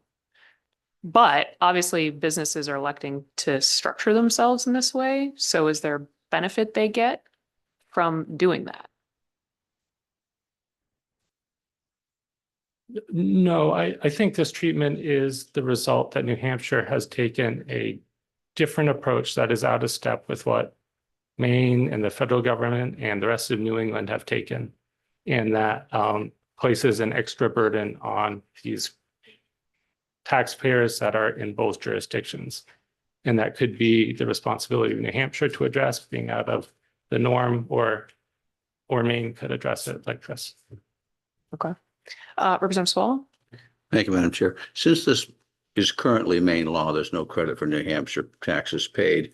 If someone does go through the pass-through entity, there's really no extra penalty though, because they're paying taxes. They're not getting credit now. Is that correct? So there's not really an additional penalty for the pass-through entity tax, or is there? Right. The governor's proposal does not create any additional burden on that situation. It's the same as it was before the salt caps were proposed, or before there even was a salt cap. Okay. Are there any other questions for Daniel about this point at this time? Maybe we'll hear from Olga, who's been patiently waiting to give the CPA's perspective. Thank you, Daniel. Thank you.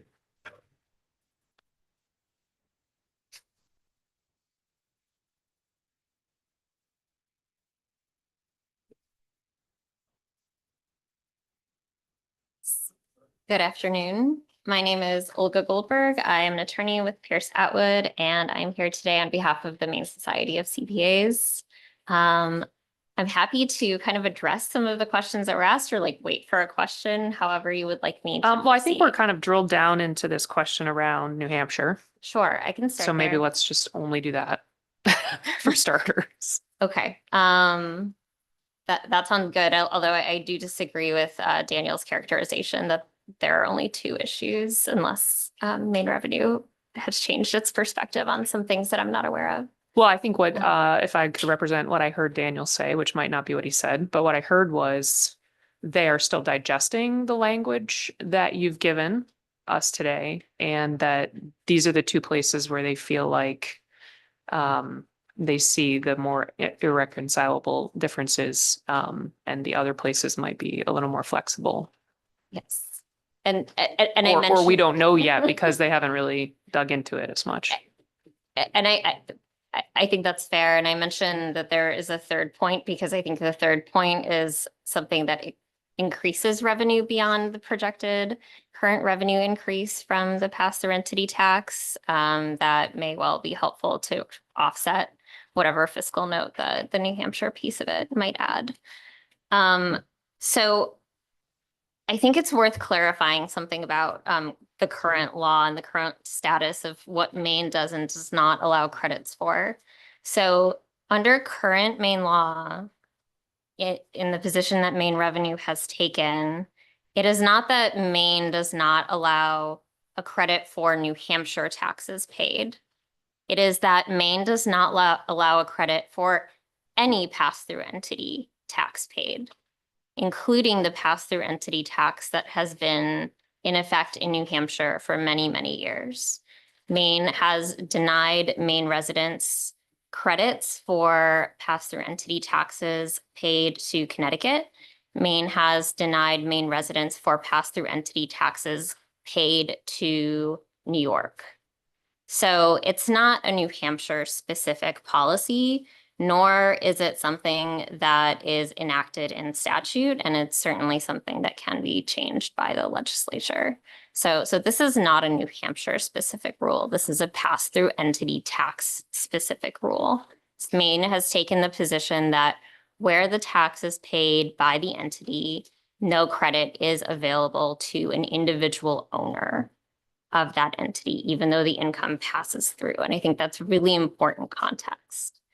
And so under Maine Revenue's proposal, which is found in Part N, what that would now allow is that, so now Maine is proposing to adopt a pass-through entity tax. In Maine, the tax is going to be paid at the pass-through entity level, and the individual owner, as a result, will be able to claim a credit for pass-through entity taxes that are paid to other states.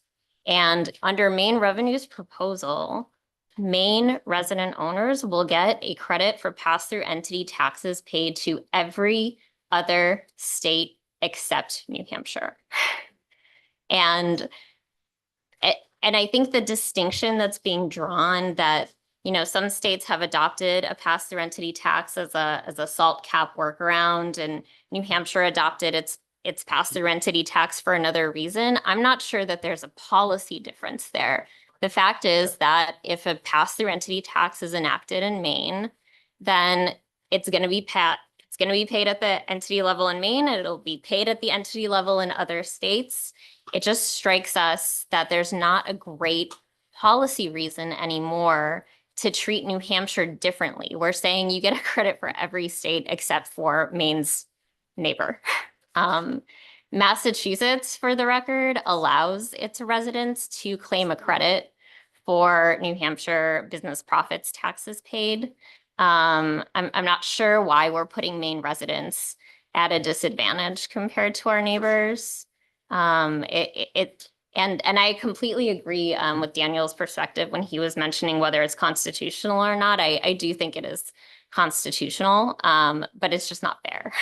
It's not fair that Maine residents are taxed twice, or, you know, bear the burden of the tax twice, even if the tax is technically paid at the entity level. It's all passed through. So I think that's a really important distinction to make. Are there any questions on that from committee members? I guess my question is, you know, the business can decide how it wants to organize itself. If this is such a negative thing, like, do they have to be organized this way to have the pass through?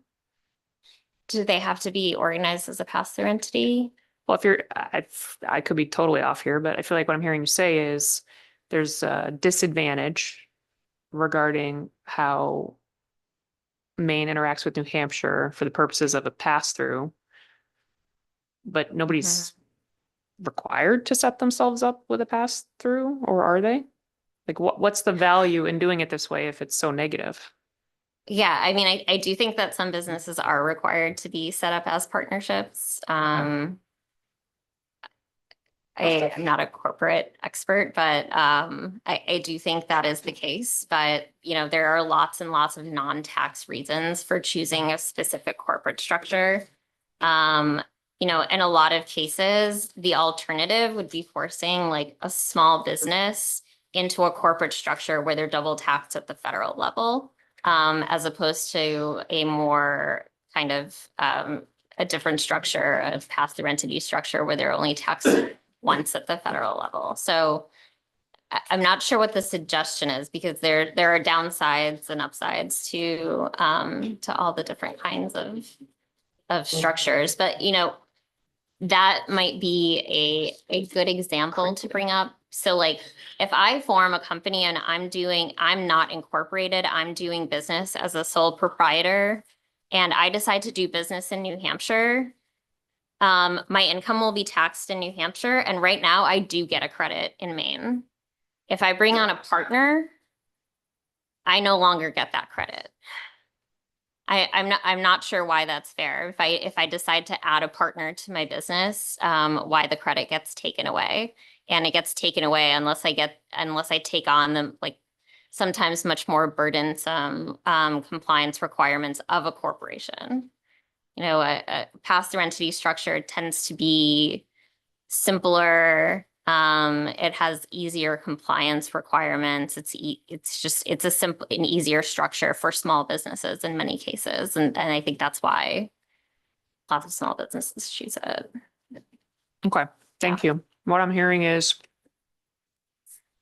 they don't get everything they want in that structure, but there's some reason that it's advantageous to them to choose it, even though there's this downside regarding the tax treatment. I think that's fair. And this is a downside that exists only in Maine. So. Here we go. Just kidding. Trying to lighten up the mood here, I do think we'll take a break in a little bit because this is a long and hefty subject.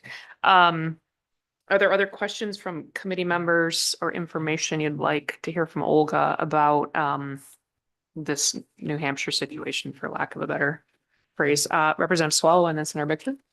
Thank you, Madam Chair. I may be off here, so if I'm a sole proprietorship, I do get the credit for the taxes paid in New Hampshire.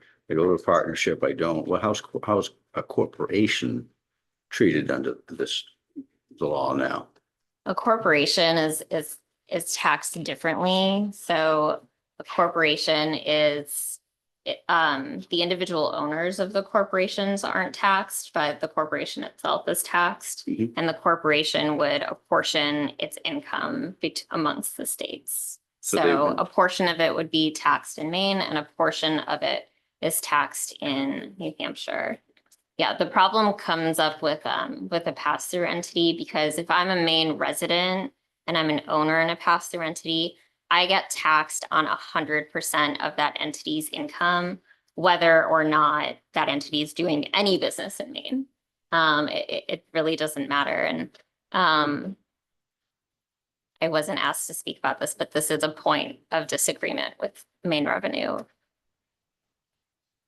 Senator Bickford. Representative Swallow, if you don't mind turning off your microphone. Thank you. Thank you. Okay, I think I'm understanding this better and better. And so in Maine, if I own a business and I have pass-through entity tax, let's say I do $1 million. I'll use Representative Sayers' example. I do $1 million. I make $100,000 profit. My pass-through entity tax is going to be around $8,000. So then I file my personal income tax. I still have to claim that $100,000 in profit.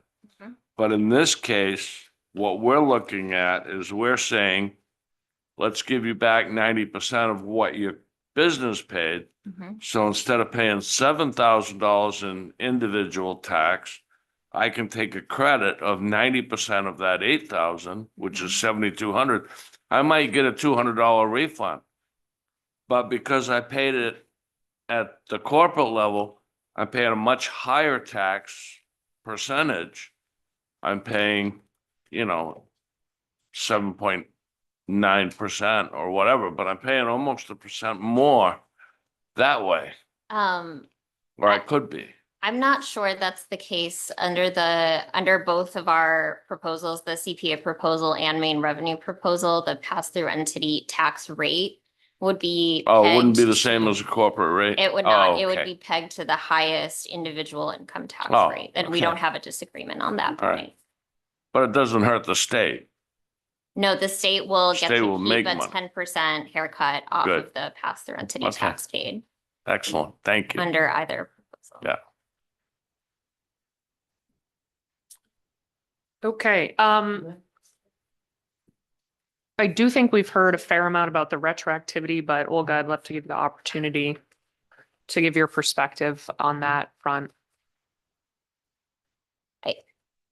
I would characterize, the CPA's perspective on kind of the three major issues that we have points of disagreement on with main revenue is just trying to make things right for Maine residents at this point. There are 36 states that already have a pass-through entity tax, and Maine residents have they've been double taxed on any pass-through entity taxes that their small businesses have been paying for years at this point. And so we think that going back to 2025 makes sense. We think it's administrable. In our proposal, we've proposed kind of a delayed original return date and a delayed original election date to allow Maine revenue to come up with forms. We're certainly willing to talk to Maine revenue about what the appropriate date should be. Budgetary considerations. But it's our belief that it makes sense to start with 2025. We would have started earlier if we could, but again, that could be another source of revenue to offset whatever fiscal note the New Hampshire credit might carry. Representative Sayer and then Representative Swallow. Thank you, Madam Chair. Thank you. So if I may, I'd like to just kind of run down the policy points on this document where there's a difference between MRS and the CPA proposal. And if they were answered when I was out of the room, just tell me that and I will catch up.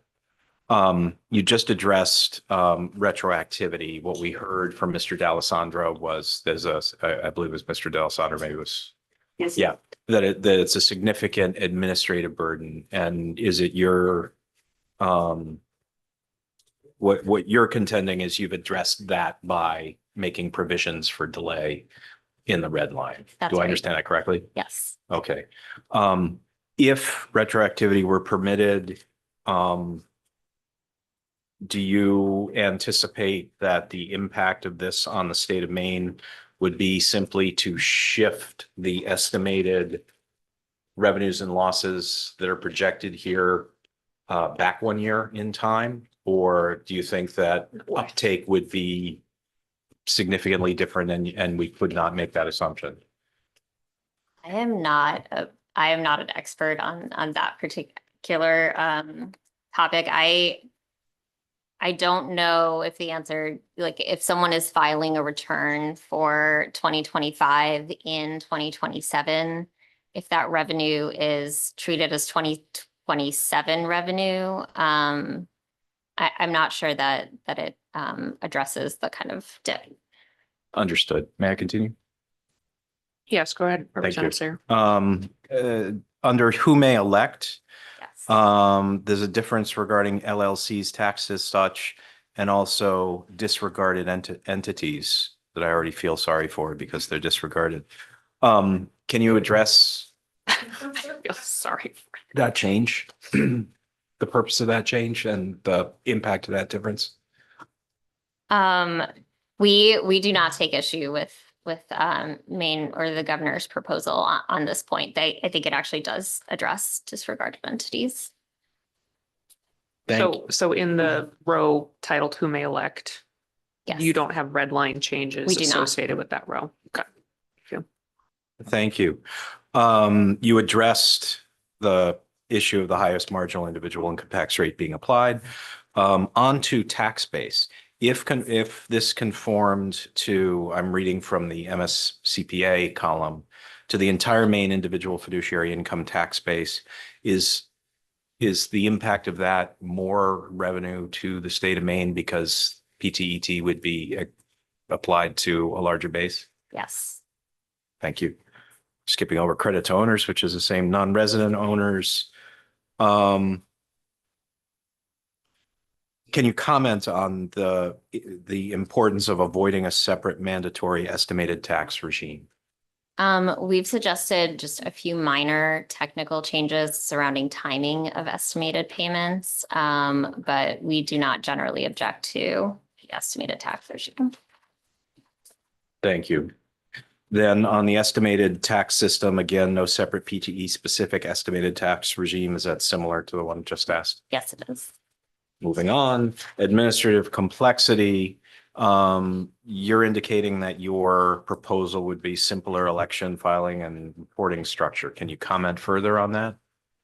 We had a very productive conversation with Maine Revenue on this point, and I believe the response was that there would be forms from form providers on this point. I think the concern of the CPAs was that their clients would have to go out on their own and kind of fill in an electronic form, and they didn't want that to happen. But my understanding is that Maine Revenue will work with the software providers on forms.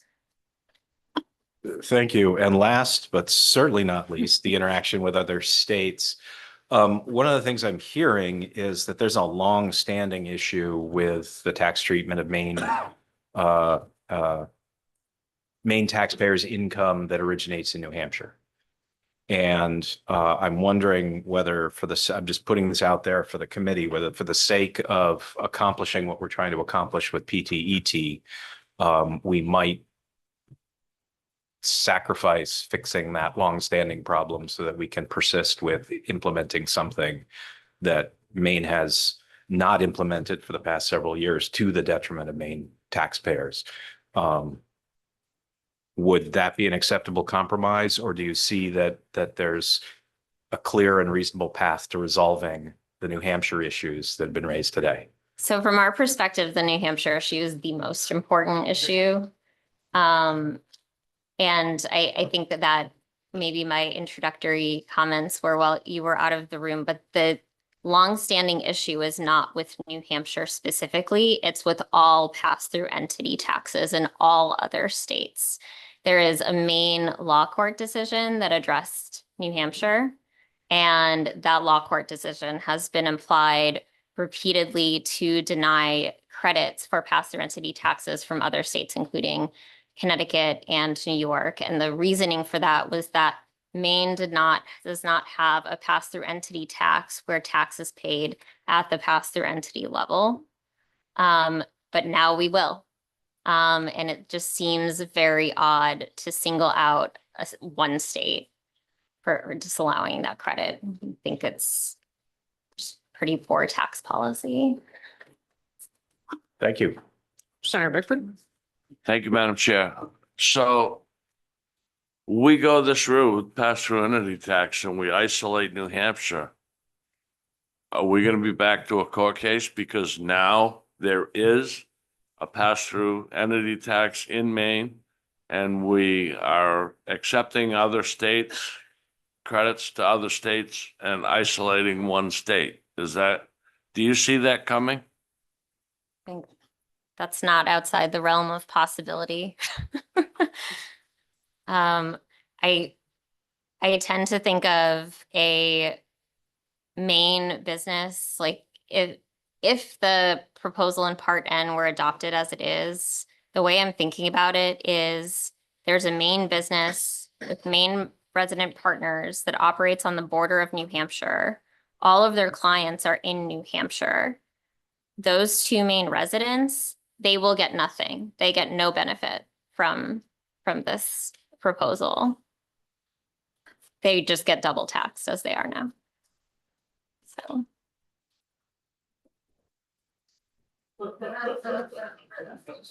If they lived in real Maine. That's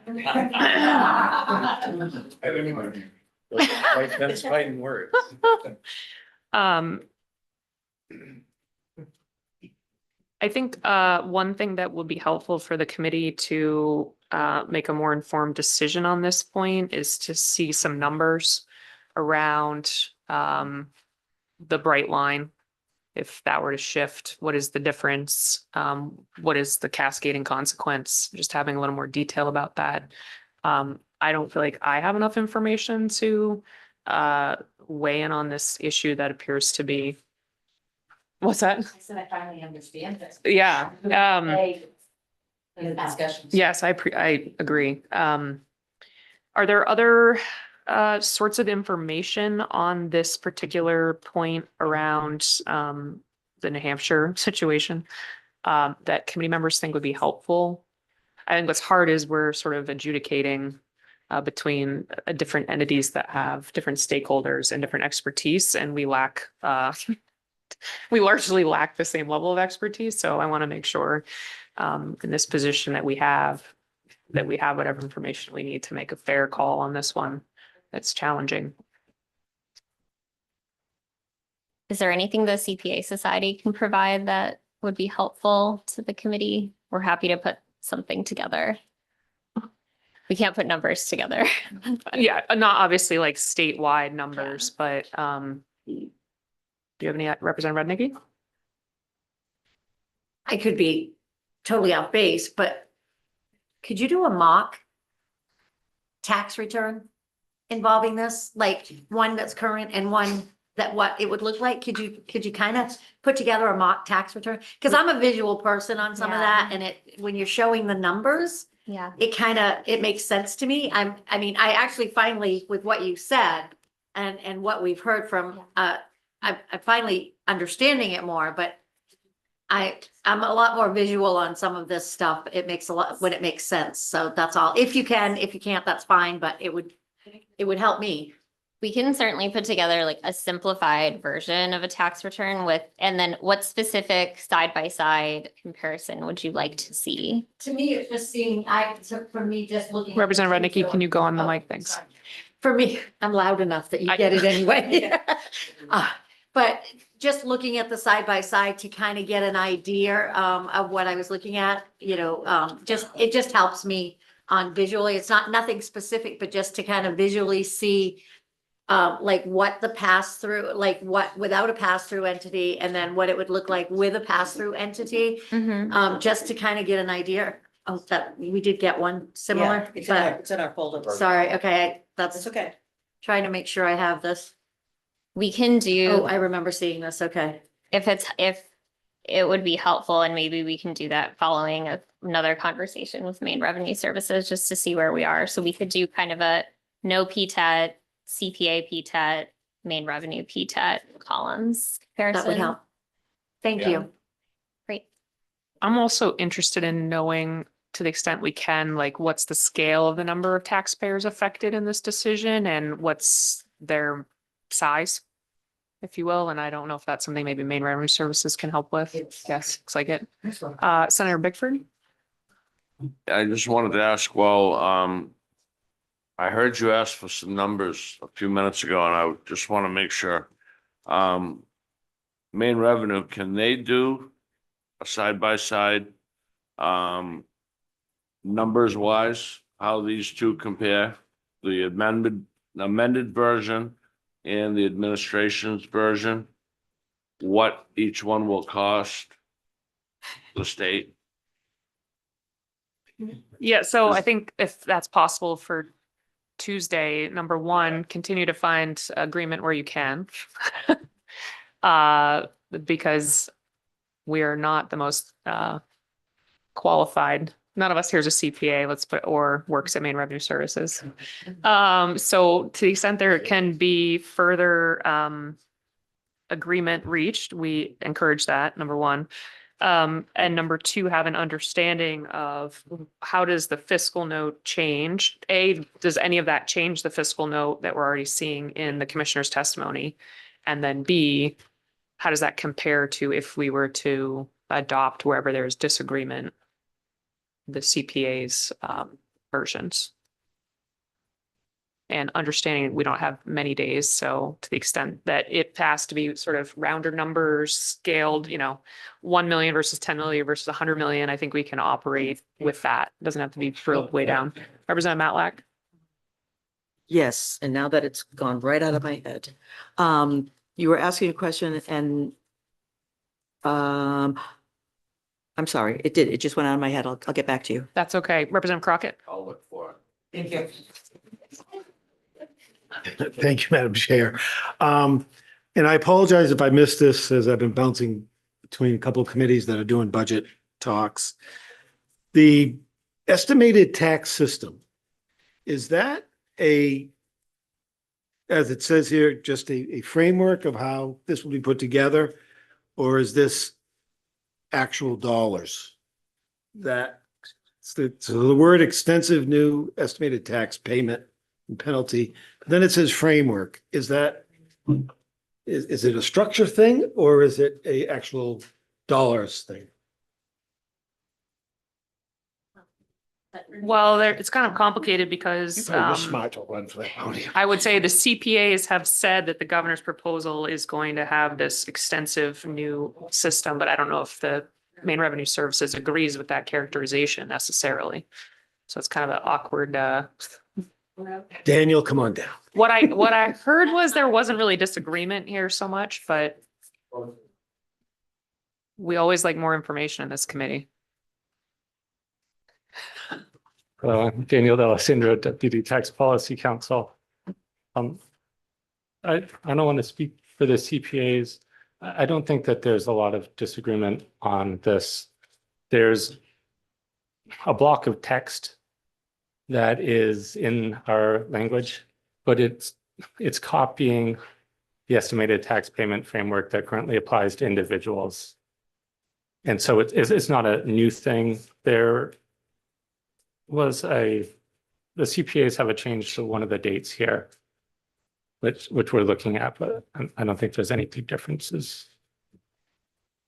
The one other thing that comes to mind regarding the retroactivity question, I think it would be helpful, because I'm hearing a lot of interest from committee members, to try to really weigh what is the administrative complexity or burden compared to the benefit for the businesses. If Maine Revenue Services can consider alternate, A, what the CPAs have proposed, but B, if there's alternate timing, I mean, whereby this is retroactive no matter what. Is there any timing that is more administrable compared to maybe what's been proposed?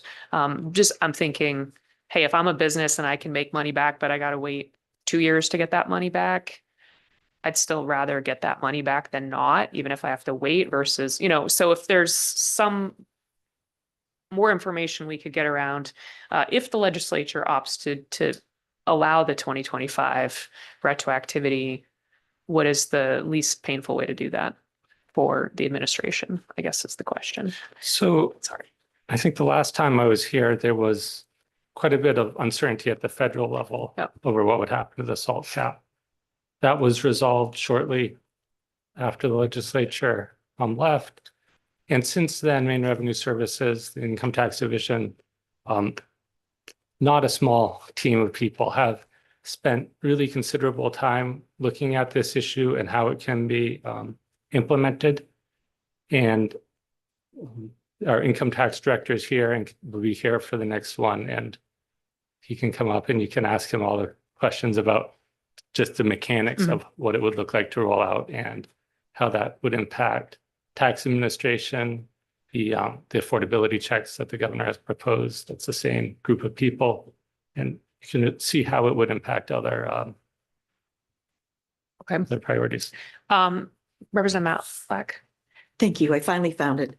I'm wondering whether the SRO to bridge the highs and the low is also in consideration, and whether we want to know whether that's feasible or if what the CPAs are proposing helps with that high and low, because we're talking about creating a special revenue account.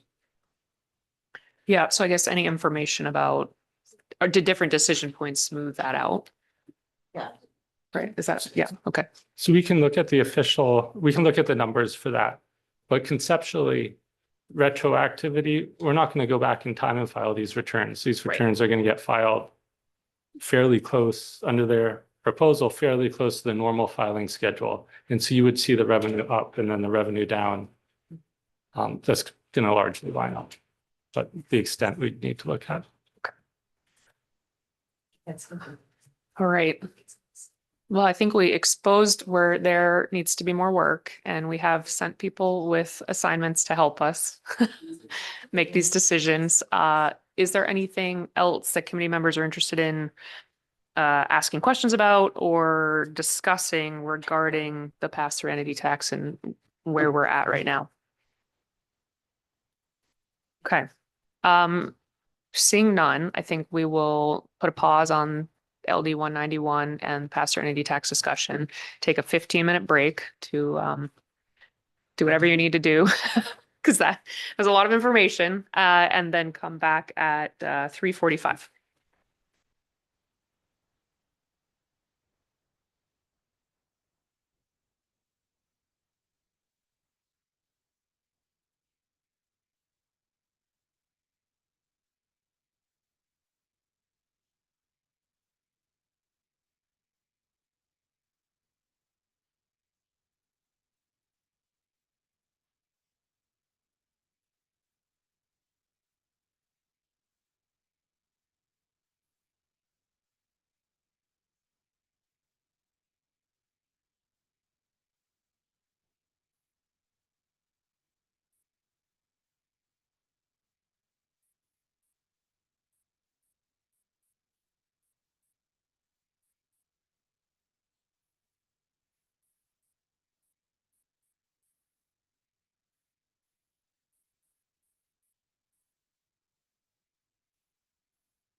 They're not sure. Okay, welcome back.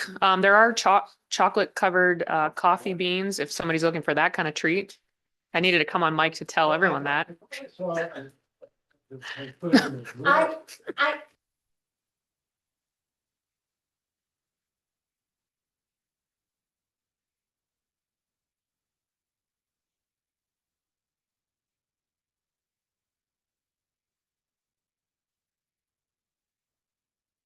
Okay, so while there's candy being circulated, my good co-chair and I have decided based on what we think some folks might have interest in moving on to next, we would go to part O, which is the governor's proposal regarding the Better program.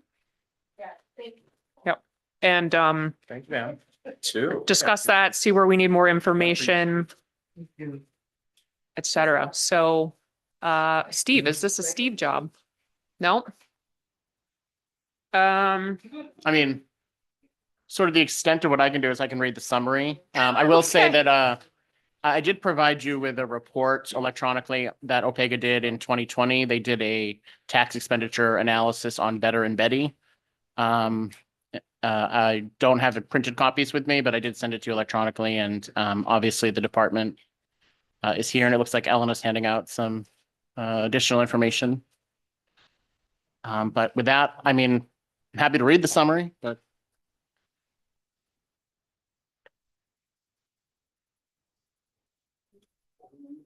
Part O, everybody, part O.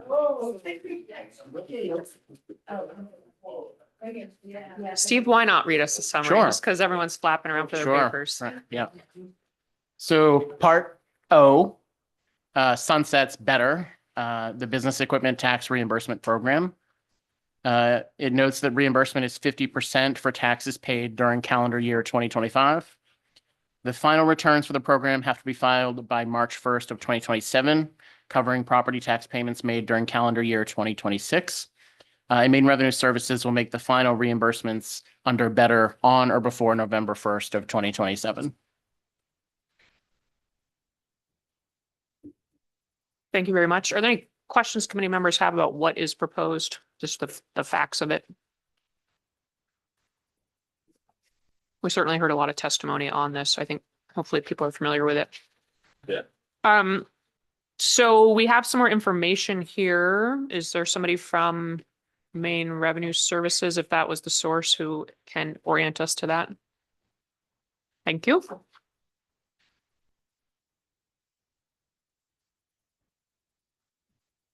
So I think at the public hearing, the commissioner's testimony, both members of AFA and this committee had asked for a list. Maine law says that every 2 years, as part of the tax expenditure report, we had to publish a list of Better recipients and the amount that they received. And this is the latest full year that we have available, which, so this is the program, last year's program, essentially FY 25's program. Okay, and the yellow highlight. So that's just to show that that's the top 25 recipients are above that yellow line, are included in that line above. They represent 11.6 million of the 17.8 million that was reimbursed, which is 65%, and they represent 3.4% of the number of recipients. So just to show that it is heavily weighted towards those top 25. And that's those top 25 are a sort of a mix of some retailers and some manufacturing. Correct. Okay. Representative Friedman, I apologize. I don't have an easy way to share this with you. Hold it up. My best to follow along. Yeah. Thanks, Russ. I can forward a copy to Eleanor and she, Well, that would be great. yeah. And Oh, she, that would be much appreciated. Thank you. You want somebody to read it to them? Do committee members have questions about this information here? Representative Quinn. Thank you. Of course I do. So my question actually is how you have like the city and town and state, that would be where the headquarters would be located for, That's the way they filed. So in some cases, I would assume that is where they're headquartered. In other cases, they may. oh, yes, but Yeah. that's where the company, where they're putting out their tax returns from. That's where the return is filed from, correct? So Okay, they may have multiple establishments throughout the state. correct. So Yeah. it's all on industry in this state. It's just that the different states that you're showing here, that's just where they're filing their taxes from. Correct. Okay, thank you.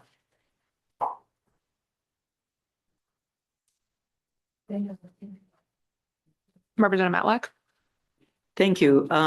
Perhaps we could get Dr. Allen to give a quick once over for this program for our newest member so that he knows what the business equipment tax reimbursement program might be. So I believe Peter Lacy is on Zoom, Oh, and Peter. he will do a much better job of explaining it to Representative Harriman than I can.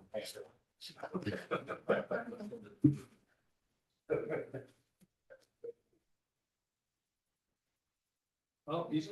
Peter should feel happy. He's coming. To see you. Like, No. "Hey, Peter."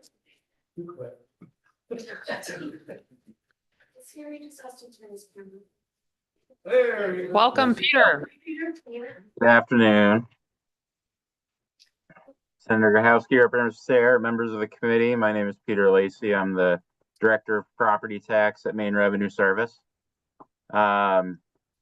So yes, so quick overview of the business equipment tax reimbursement, what we call the BETTER program. So this is a companion program to the Betty program, which both deal with property taxes and business equipment. The BETTER program deals largely with older equipment. So this is equipment that would have been put into service in the state between 1995 and 2007. The exception to that is retail equipment. So retail equipment is allowed into the BETTER program even if it's newer. So those are the two kind of major participants in the BETTER program, as you can kind of see by the list that Dr. Allen provided. It's a fair amount of retailers and then some manufacturers. And the way the BETTER program works is the business in question, and there's a number of kind of qualifications for what type of business equipment is eligible. But it generally has to be primarily for a business purpose and be depreciable. But the way the process works is the business pays their property taxes, their personal property taxes on the equipment. And then in the subsequent year, they will apply to Maine Revenue Service and receive reimbursement for a portion of the property taxes that they pay. At the very beginning, they get 100%, and then it kind of scales down as the equipment is, or as they participate in the program, I should say, down to 50%. And so they'll get 50% of the property taxes generally going forward. And that is distinct from the Betty program, which went into effect or was for property subsequent to 2007, where the businesses got an exemption right up front. And so they didn't pay the property taxes. They had to file an exemption every year, and then they would be just exempted from property tax right out of the gate. So those are the two kind of companion programs. The one we're looking at here is the BETTER program, which is the older of the two, and deals largely with, like I said, older equipment and retail equipment. So Thank you, Mr. Lacy. Are there any questions about that from committee, that overview? I just realized, Representative Harriman, we're gonna have to orient you to the Red Book, which is another tax fan favorite. That has all the information, and if you don't have one, oh, perfect. We'll get you one, but you got one. Wait for a stomach virus to go through. Woohoo. Wow. That's our. I mean, I was never recommending it be read cover to cover. I see it more as an encyclopedia style reference guide, but do as you like. Okay. Bad as it sounded.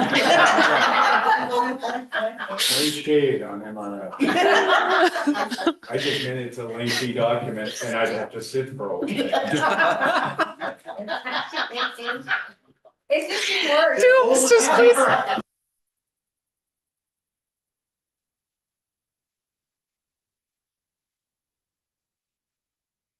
Ooh. Time in this committee. Okay. So, Representative Crockett. Yes, I will try to bring some back here. With respect to Mr. Allen, this list here, so this is this a comprehensive list of what would be going away with the better program? Yes. Thank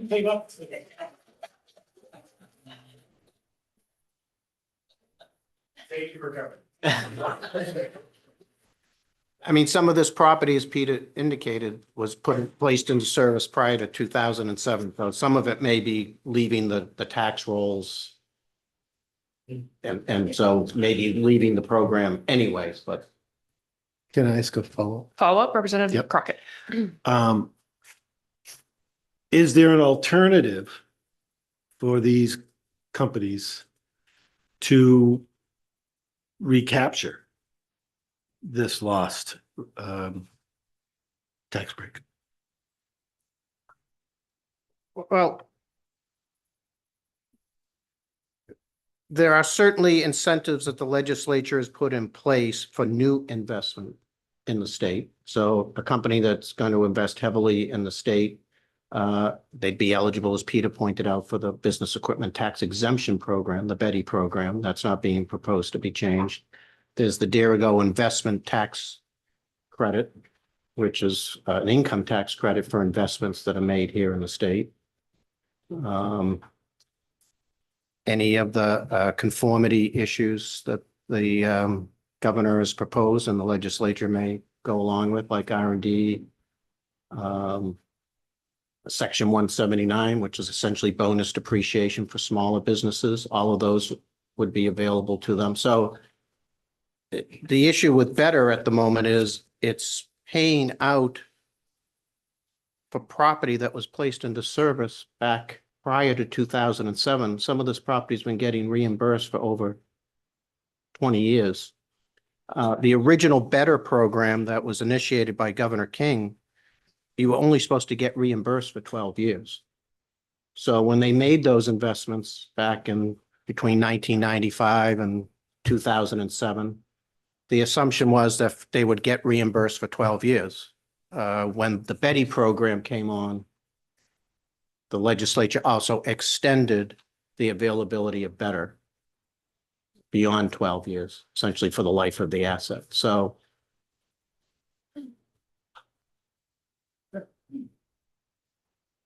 Representative Quint and then Representative Rudnicki.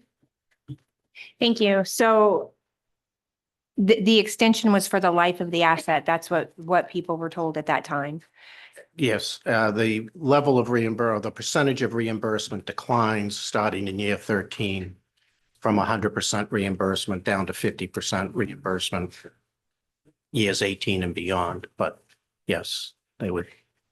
And so I know you all have had to do a lot with the budget and having a lot of final bills go forward, but do you have any indication of how many of these companies would actually be phasing out where this amount would be less? I know, I believe we saw a fiscal note, like how it was going down quite a bit. And it's seeming like it's phasing itself out. It is. It's phasing itself out is because a lot of this equipment was put in prior to 2007. Correct. And so the percentage of reimbursement has been declining. Mm-hmm. At this point, most of that is already at the 50%. So that's not 50% reimbursement. So that's not changing year to year. Mhm. But the value of the property may be depreciating, continue to depreciate. And so, yes, the forecast going forward is better, is going to continue to decrease by somewhere between 750,000 and $1 million a year. The new property that can come into the program, as Peter mentioned, is retail property.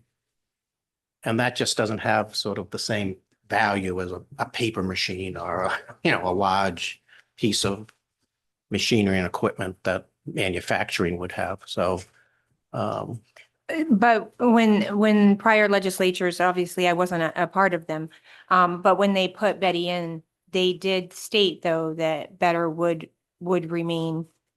There was no sunset cutoff date. It was in perpetuity. Is that correct? correct. Thank you.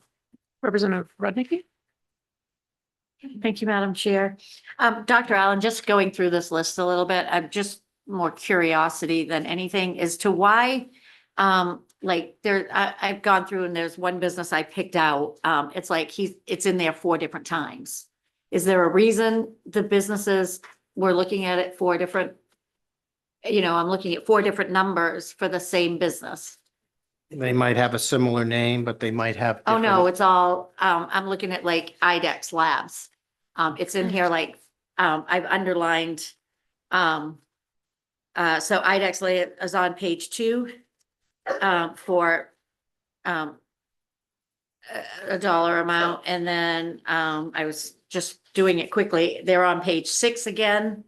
They're on page, or I see, well, there's one that's called IDEX Pharmaceuticals, so I don't know if that's a little bit different.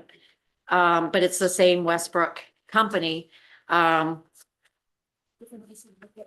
Yeah, I'm just kind of curious as to, are they breaking it down? Like, first of all, doing separate taxes for different things? Are they breaking it down based on, I'm just curious as to how many tax returns this company filed, if that's what's going on. I don't know the Okay, I'm corporate just structure of curious. that particular company, and so they may be structured such that they have To different file more than filing one.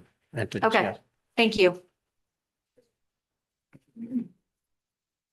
One question that I had was, do you have a sense, or maybe for the next work session, like what % of this is that equipment that is really legacy equipment related to manufacturing that's phasing out or phased down and then eventually will go away if it goes out of service versus retail types of investments?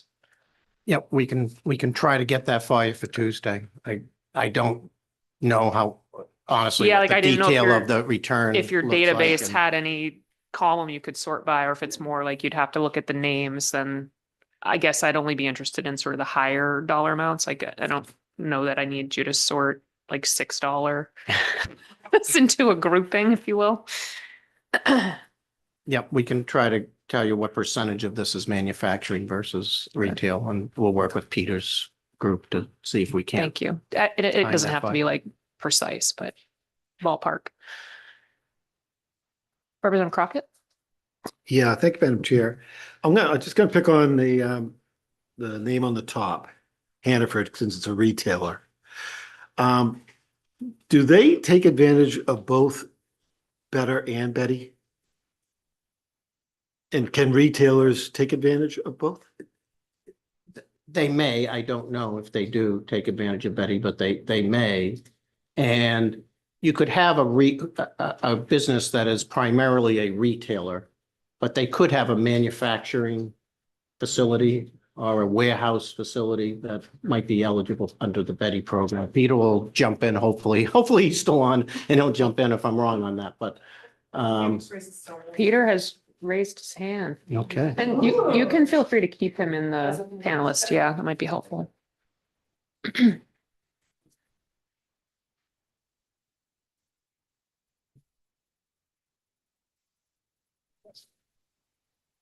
Welcome back. So again, yes, so to answer the question, yes, there's a fair number of retailers that get both. In some circumstance, because they have separate facilities. So there'll be, you know, the stores and then a distribution facility or a warehouse or something of that nature that could be eligible for Betty. Because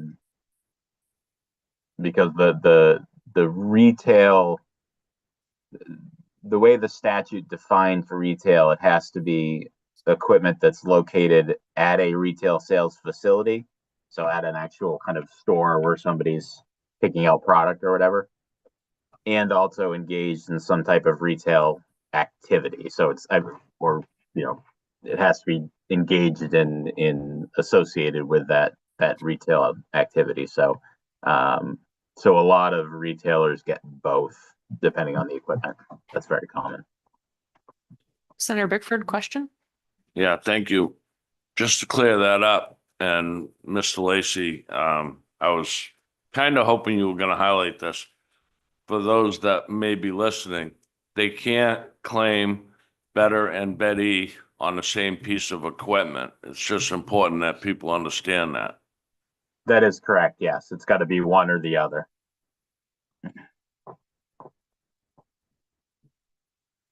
And if you're eligible for one, you're not eligible for the other. So. Representative Sayer? Thank you, Madam Chair. Thank you, Mr. Lacy.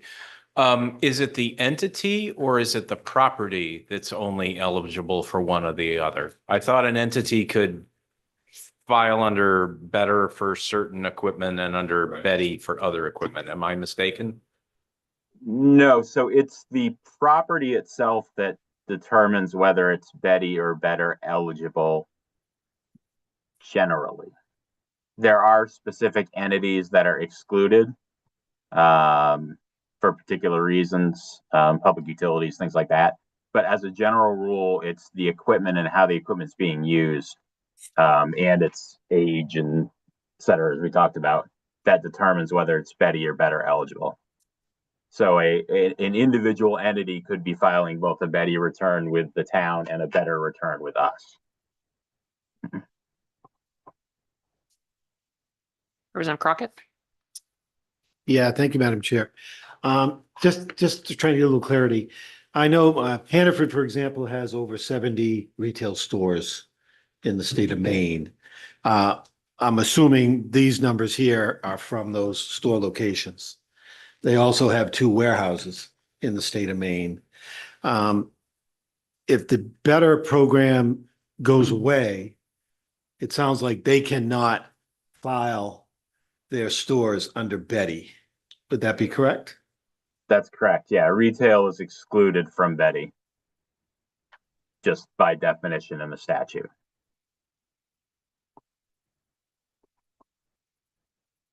I think this might be a question for Dr. Allen, but also feel free to punt to Mr. Lacy. Oh, I certainly.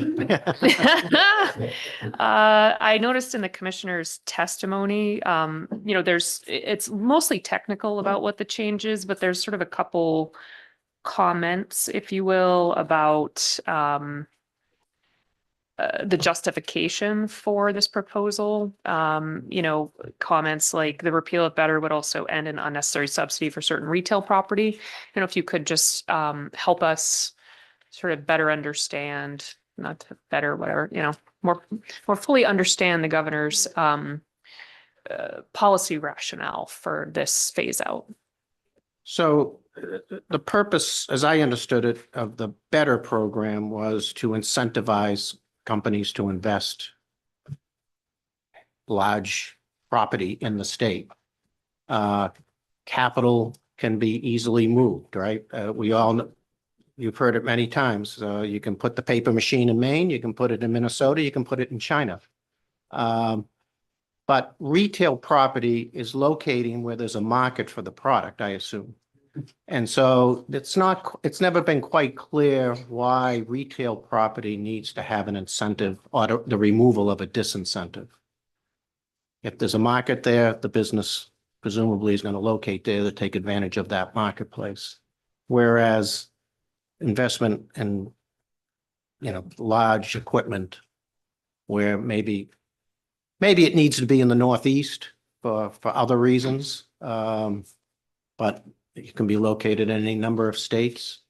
We're competing for that. And certainly the removal of the property tax on that equipment is an incentive to put that in Maine, along with the Dare-Go incentive program and other incentives that the legislature has to put that property in Maine. Senator Bickford? Thank you, Madam Chair. Yeah, thank you, Dr. Allen, for bringing that up, portability. Because when I'm looking at the top 20 better recipients, we have a lot of large corporations that can easily move. I have one that's not in the top 20 that's right in my backyard. It's in Lewiston that 5 years ago were ready to leave Maine because they do have another facility. They don't need to be in Lewiston. And I'm afraid something like this could be another nail in their coffin. But I look at Texas Instruments, over $1 million, Twin River Paper, Sappy, Woodland Pulp, McCain Foods, Tam Brands, which is a mile from my house, ND Paper. All of these locations that I just said can easily go to another state that's much more tax forgiving and business friendly. So I'm concerned with the administration wanting to get rid of this program, even though most of these companies, that's equipment that they bought prior to 2007 because they would put their new property in Betty.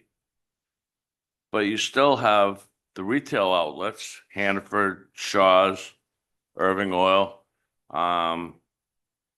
Those people, the whole reason behind Better was for the retail folks. And now we're going to slap them and say, no, you don't deserve that. We don't care about your business. That's my assumption.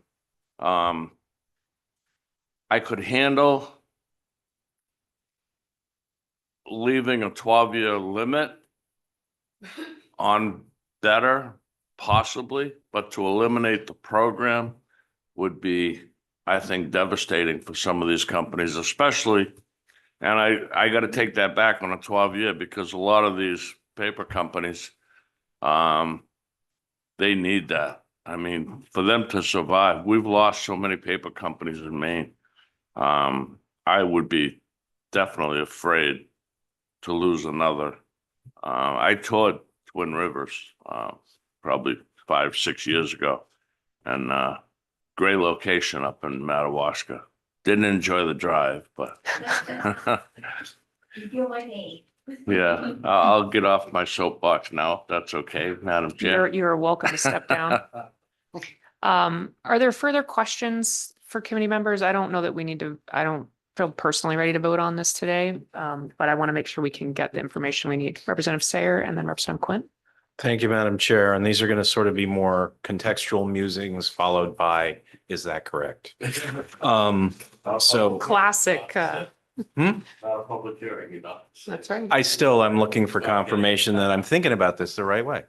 So this is for property placed in service in a retail sales facility after April 1, 1995. That's one piece of it, correct? Yes. Okay, and another piece. Well, for property placed into service after 1995, it wasn't just restricted to retail when the program first started in 1995. It would have been for- I'll go on because I'm reading from the commissioner's testimony that there's the only types of property still eligible for Better are in a retail context if it was placed into service after 1995, and in a non-retail context placed into service between April 1, 1995 and April 1, 2007. So for the I will characterize what we heard last week as alarm. at the loss of this tax benefit from a number of companies, especially companies in the forest products industry, especially the mills. And I was anticipating seeing the top 10, top 20 being primarily forest products companies. So I'm surprised, in a sense, to see in the top 10, two grocers, a bottled water company, a chip manufacturer, not the kind you eat, and Bath Iron Works, Irving Oil, which that may be a mixture of their retail and distribution capacity. I don't know.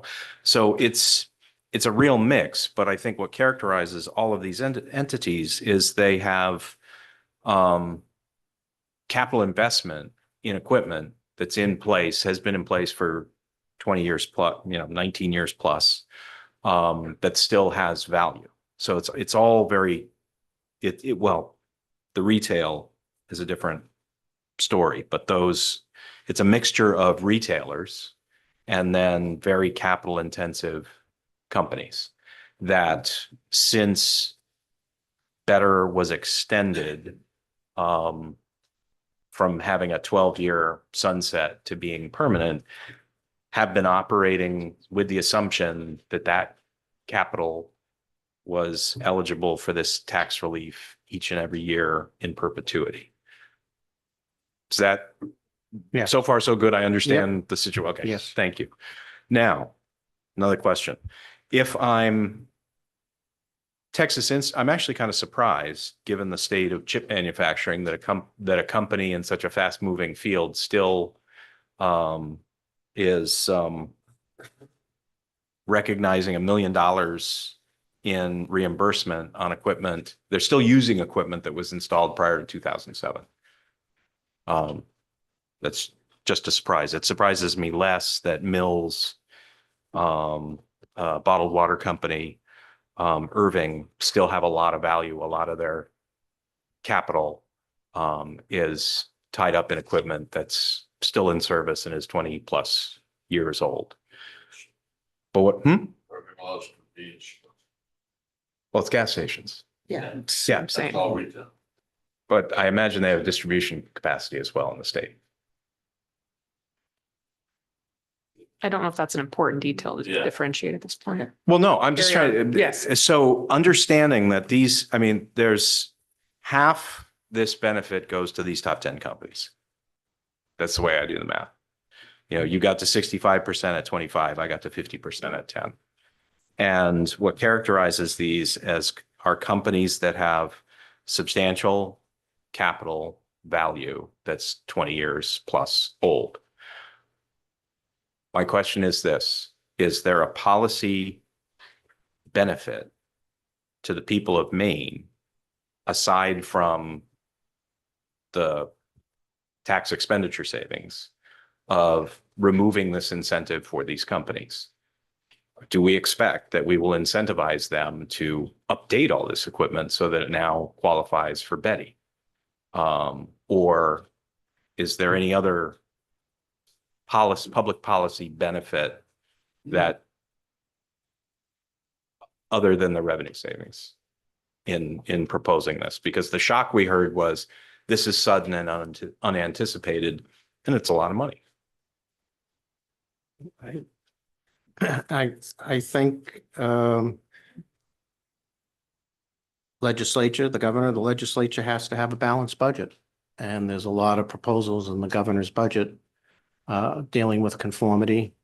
There's tax credits and other incentives that have been implemented over the last 8-10 years to incentivize businesses to put new equipment here in the state, to hire more workers here in the state. This is a program that's in decline.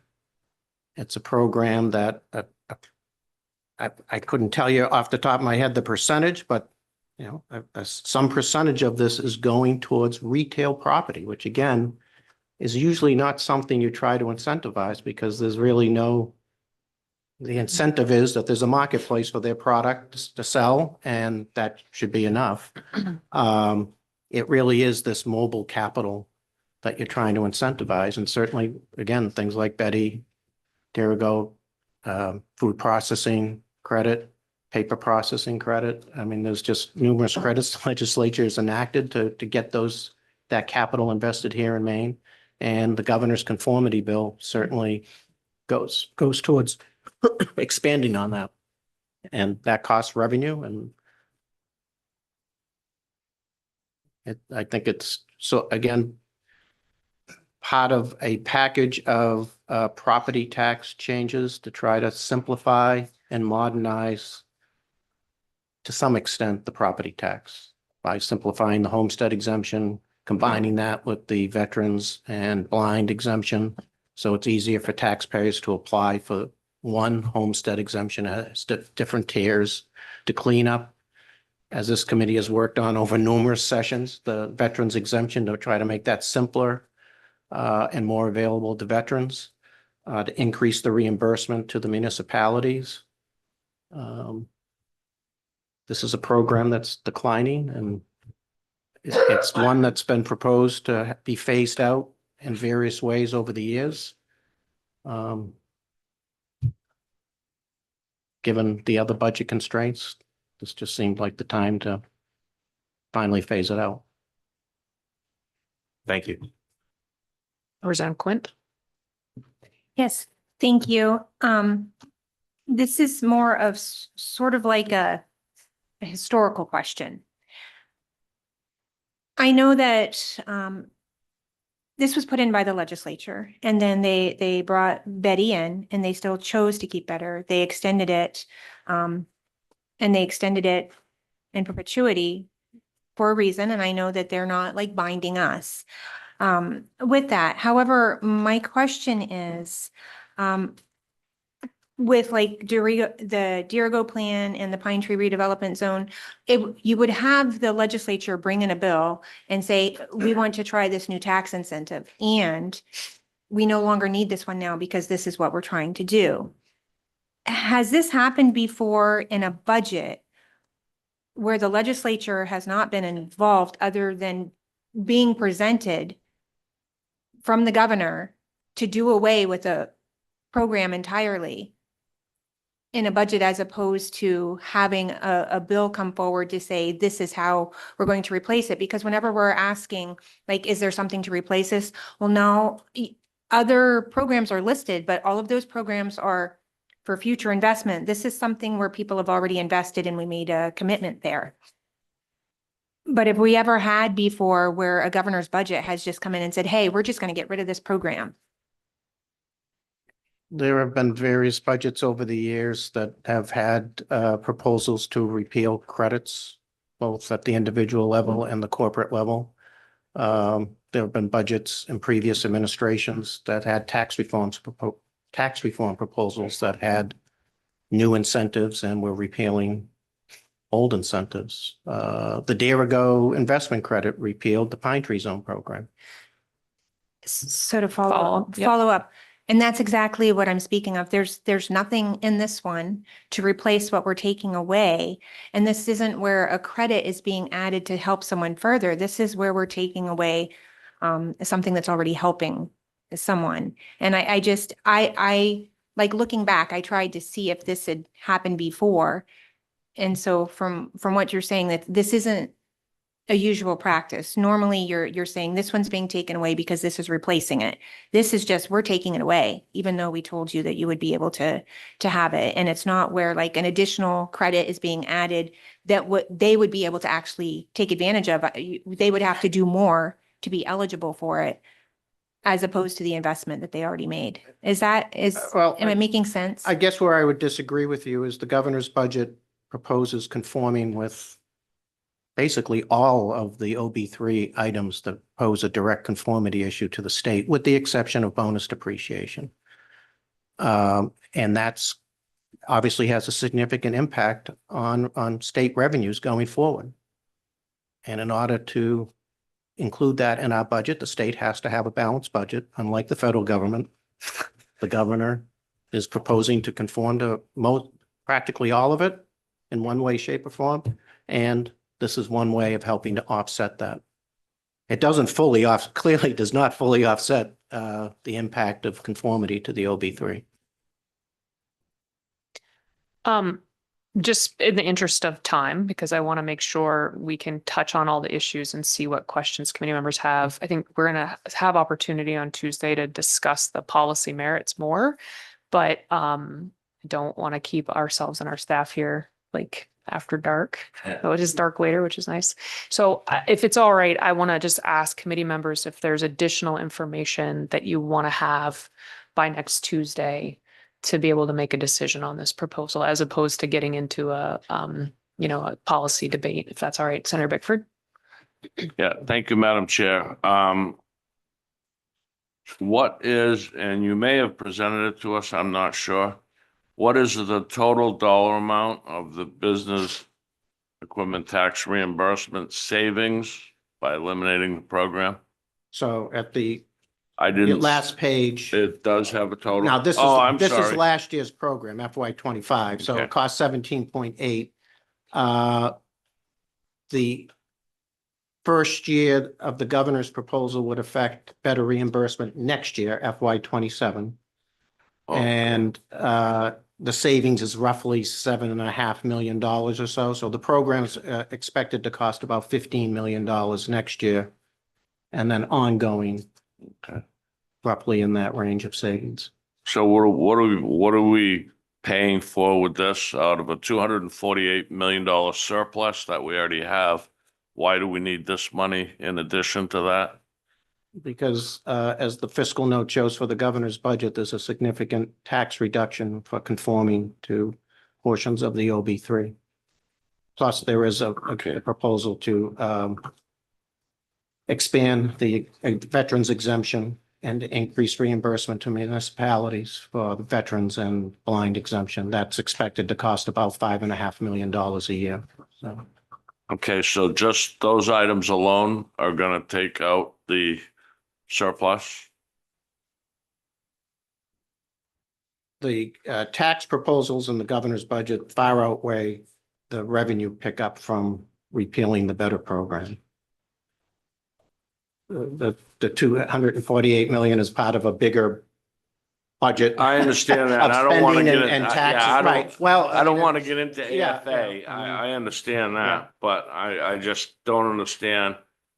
With 248 million surplus, we could pay for all the conformity piece that we're talking about and not have to touch better, I would imagine. Well, You know, and we you know, can talk about that. well, too. and I I'm think the sorry. challenge we have is we have a window into just our area of what has changed at the federal level. And, a quick overview of what happened with two days of Health and Human Services in with AFA. I think that you'll see that there's a lot of money required to conform to the changes that are happening from the federal level on Medicaid.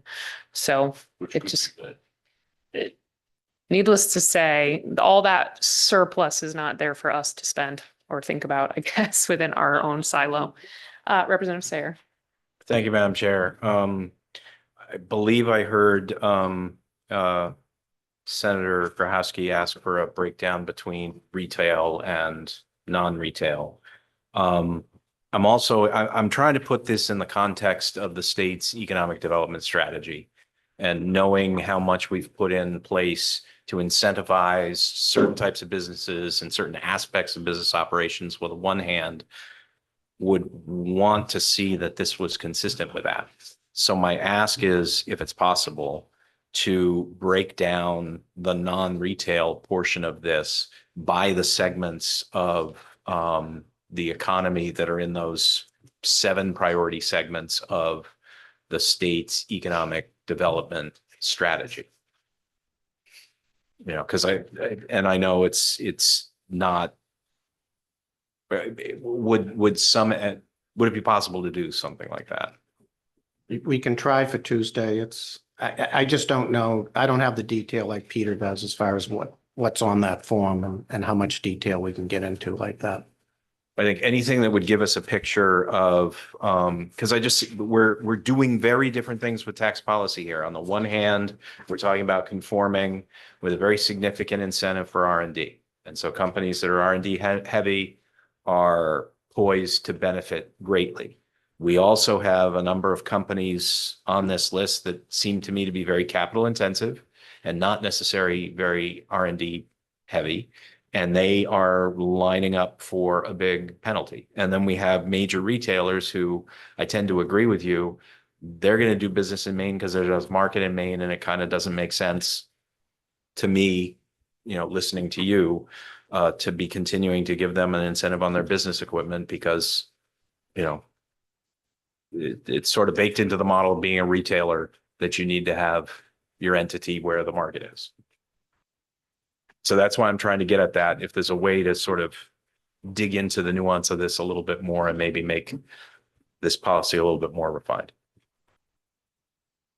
Okay. Any other questions for information for Tuesday on this topic?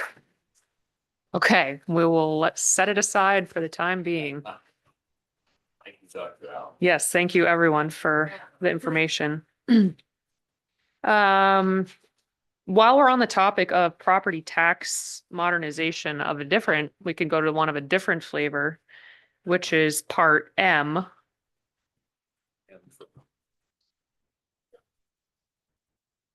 M for modernization. We had K for conformity. Conformity.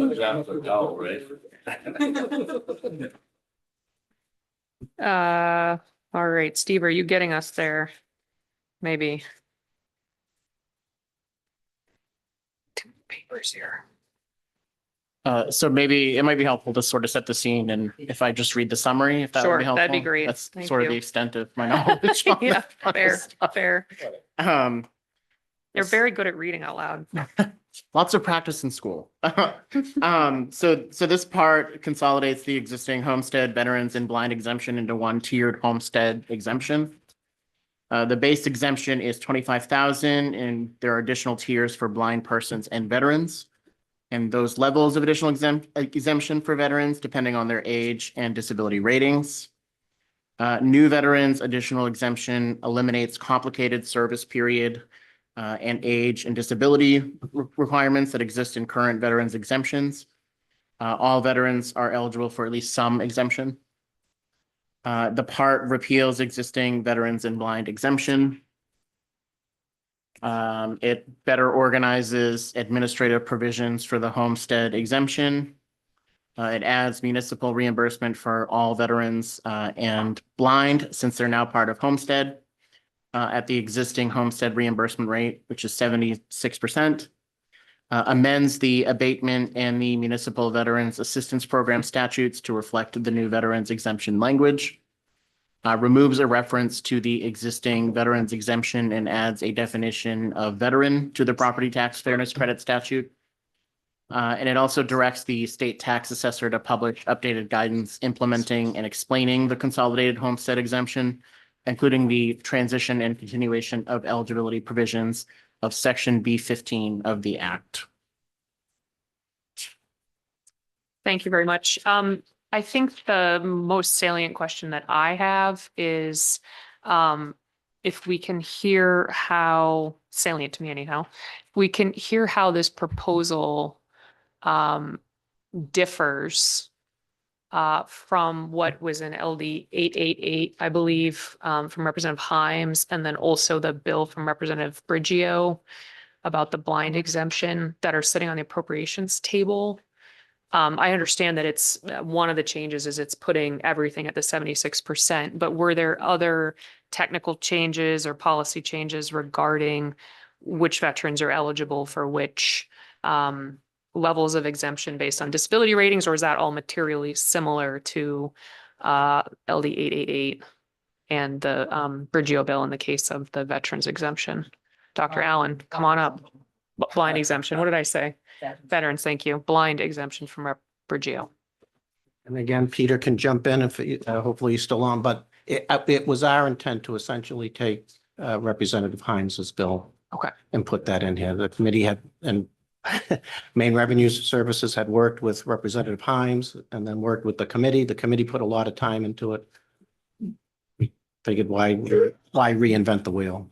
So I see Peter's up there, so. And he's Peter, if nodding you his have head, anything to so. add, please feel welcome. Yeah, the intent with this language is basically to pretty much mirror the work that had already been done on the bill that Representative Himes worked with on. So there's nothing material as far as the veterans exemption. So And for the blind exemption, is this just simplifying the application, or is it also increasing the amount of the exemption per the Brigio bill?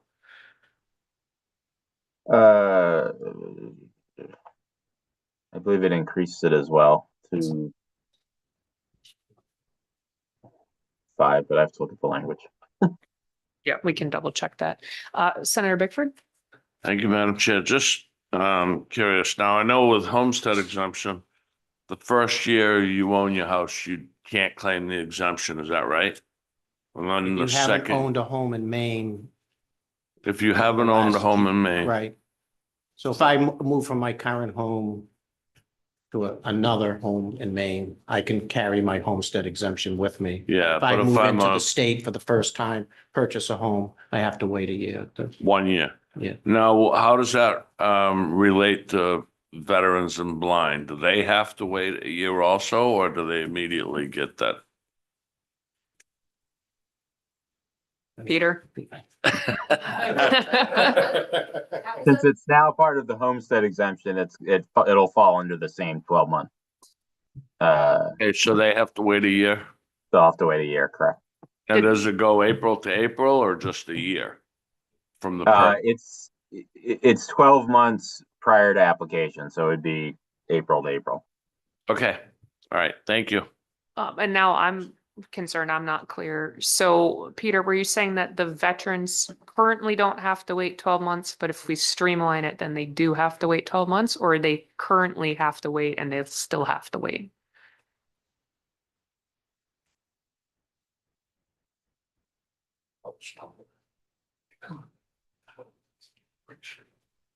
I don't know. Sorry, the audio cut out there. Well, I just wanted to clarify, do the people eligible as veterans for that exemption, do they have to have the same waiting period as all other homestead exemption folks under the current law? Is this changing anything to the waiting period for them? So veterans exemption under current law doesn't require the property or the exemption to apply to your homestead. So under current law, it applies to property in your or any property that you choose to apply to in your municipality of residence. So That's news to me.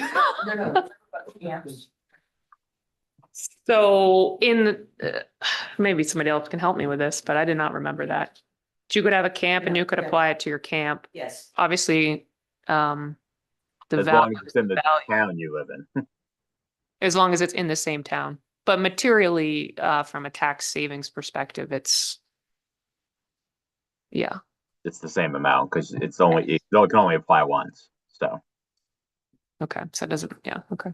Representative Matlock.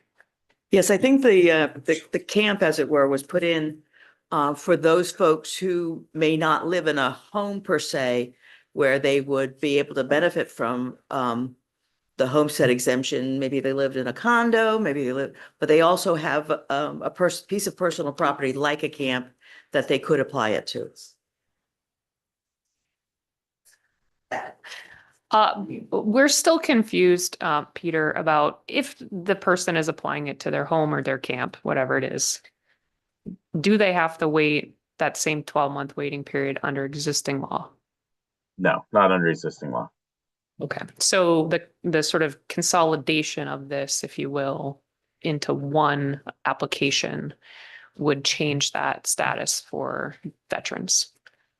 Correct. Going forward, yes. Okay. Is there a way, so I'll just say, like, when I bought my house, I decided I'm just gonna go in and fill out this paperwork right now. That way it's on the books. So when I am eligible, I don't have to worry about it. And our tax assessors are great about that. Is there a way to structure this where a veteran could go in and do all the paperwork in one go as you're proposing, I think, but have the veterans bit just apply immediately, which is kind of consistent with how tax assessors do it already. Is there any reason we couldn't continue that under this sort of simplified paperwork proposal?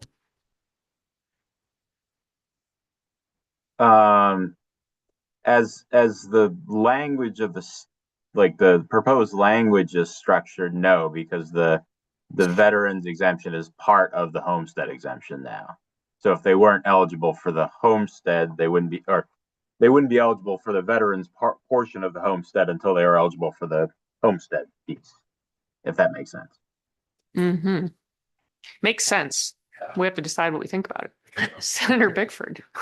So that brings up another question. Now, let's say, what are we in now? February still? So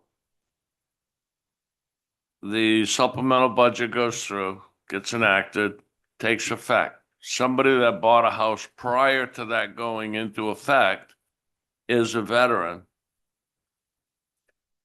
Which one do they fall under? If they already own their house, do they fall under the old statute that they immediately can get that veteran exemption? Or do they have to wait a year? So part of the I don't know if that was directed at me, but part of the language of this is that main revenue is directed to basically determine some way to transition folks so that everybody doesn't have to apply for this new exemption unless they're, if they're getting an increased veterans exemption, for example, that they wouldn't be eligible for before. So part of the language that's included in the budget is for main revenue to spend some time coming up with some way to transition folks so that people can just kind of slide over into the exemption that they would be eligible for otherwise. So obviously that hasn't been planned out yet, but that is part of the language. So.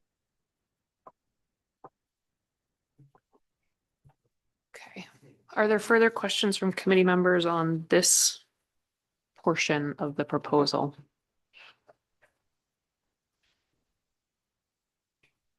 Do I need to look at it now? No. Okay. Oh.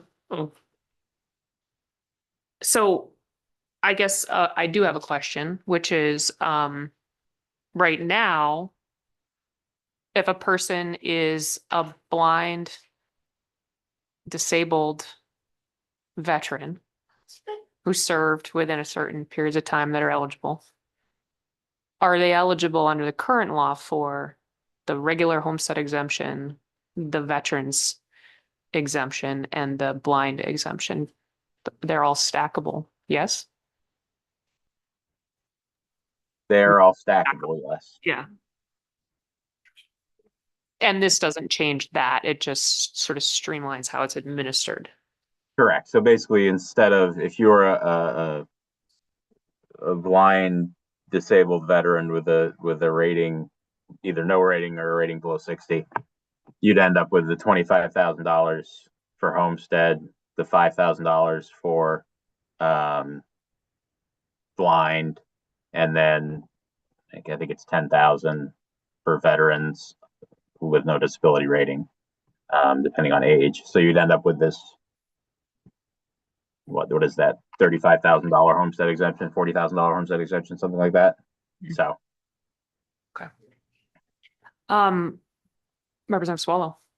Thank you, Madam Chair. Just for clarification, so if they're stackable and they are getting the exemptions now, there's not going to be any blank year where they don't get it. They're just going to transition to the new one. So we see a huge issue with this. Yeah, I think the only question was around if you're not yet in, then you're gonna have a different experience, but we can decide if we think that's worth it in order to get this other sort of streamlining reduction of paperwork effect.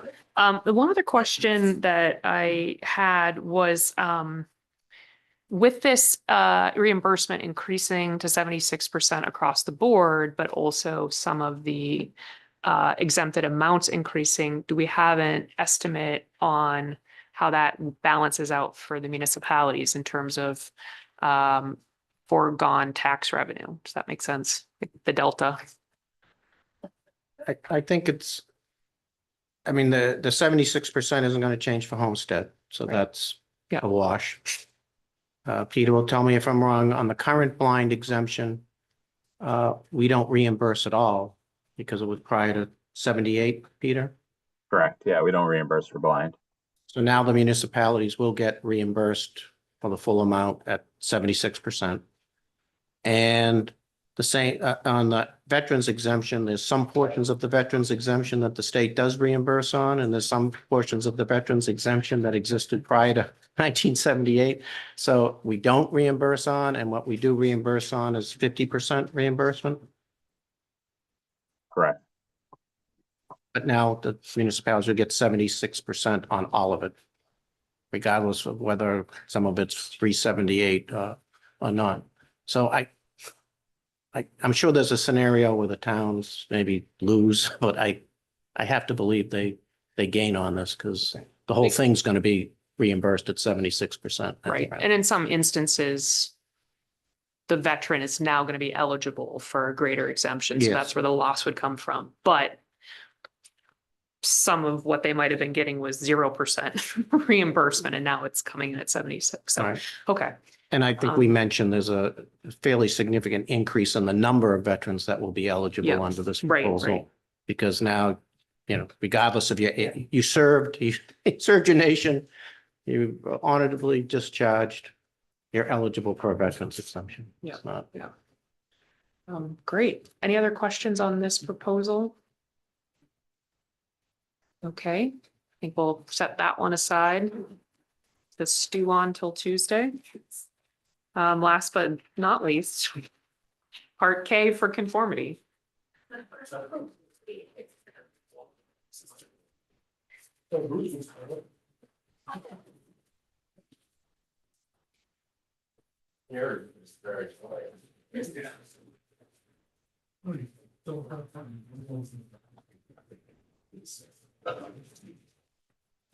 Oh dear. Let's see.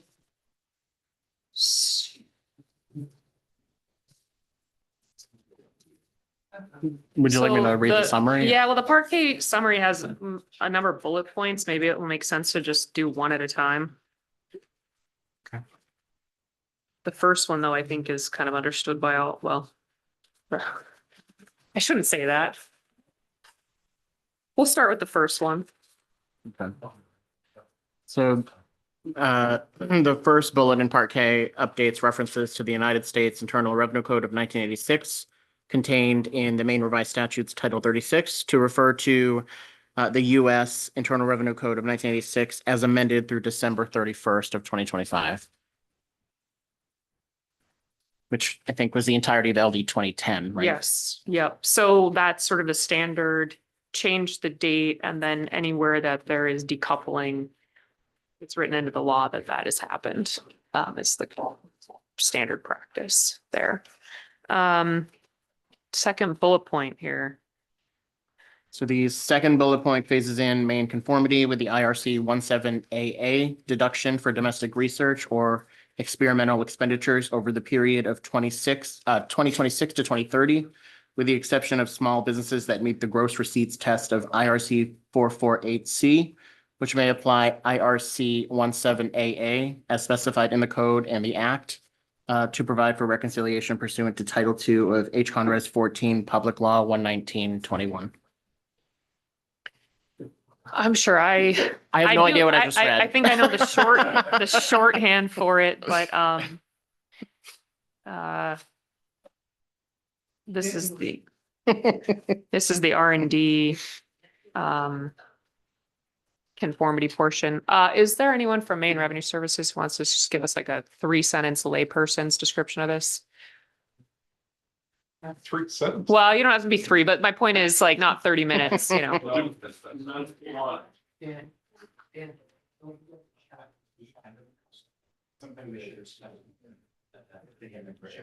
Okay. All right, research and development haiku. Hi, my name is Dan Pittman. I'm Associate Tax Policy Counsel at Maine Revenue Services Office of Tax Policy. So you're asking specifically about the federal laws research and development credit. And I think that there was a memo distributed to you just relatively hot off the presses this morning. Oh, gosh, yes. And I would refer to you page 12 of that memo for a little bit more detail. But the federal government, prior to 2017, for the most part, I think that there were some exceptions historically, but for the most part, has allowed immediate expensing of research and development expenditures. One of the pay-fors in the 2017 Act limited that and said that essentially businesses had a couple of different ways that they could do it, but you had to take research and domestic research and expenditure expenses over a period of 60 months or more. The OBBB, the 2025 Tax Act, restored the original treatment. So taxpayers could take deductions for their research and development expenses in the year that they incur them. It also had significant retroactive provisions for small business taxpayers, which it defined as, it's a complicated definition. It's a rolling average and it's adjusted for inflation, but it's essentially 31 million of gross receipts over the testing period, adjusted for inflation going forward. Small businesses could go back and amend their 22 through 24 returns to take those credits immediately. And they can also take them in 2025. The governor instructed the assessor under the authority of Chapter 336 to allow those small businesses to do the amended returns for 22 through 24 because the legislature hadn't had a chance to look at this before the beginning of the tax season, which is of course has been going on for more than almost a month now, almost exactly a month now, I think. So the governor's proposal would bring us into full conformity with the federal treatment, but the cost of coming into full conformity immediately, the governor feels would be prohibitive. So the governor's proposal brings us into full conformity immediately for small business taxpayers, as those are defined by the IRS, which is to say that $31 million a year test, and phases in conformity over 5 years for everyone else. I would refer you on the phase in. There is some helpful testimony. Dr. Allen reminded me. I believe it's the last, I guess it's the second to last exhibit to Commissioner Clark's testimony, sort of walks through the process of how that phase in works for large business taxpayers, those businesses over the 31 million limits. That was way more than 3 sentences, and I apologize. That's okay. Well, I appreciated it because it was a reminder that we received a whole nother source of really helpful information that none of us have read. That we might want to stew over on our own rather than in the committee for the next 2 hours. But that being said, Representative Crockett, I believe you had your hand up. Yeah, thank you, Madam Chair. Do we know, it may be in here, how many Maine businesses are over 31 million a year? I don't believe Maine Revenue Services knows that number. We have been talking to various groups and have not heard a lot of concern about that. Most of the folks we've been talking to have been under 31, certainly, but I don't think we have data. Again, it's a complicated calculation. We might be able to come up with something to eyeball it, maybe, but certainly we wouldn't have chapter and verse that we could give you in terms of number of taxpayers. Representative Sayre. Thank you, Madam Chair. Thank you for that very clear explanation. The $31 million figure is a distinction between small and not small.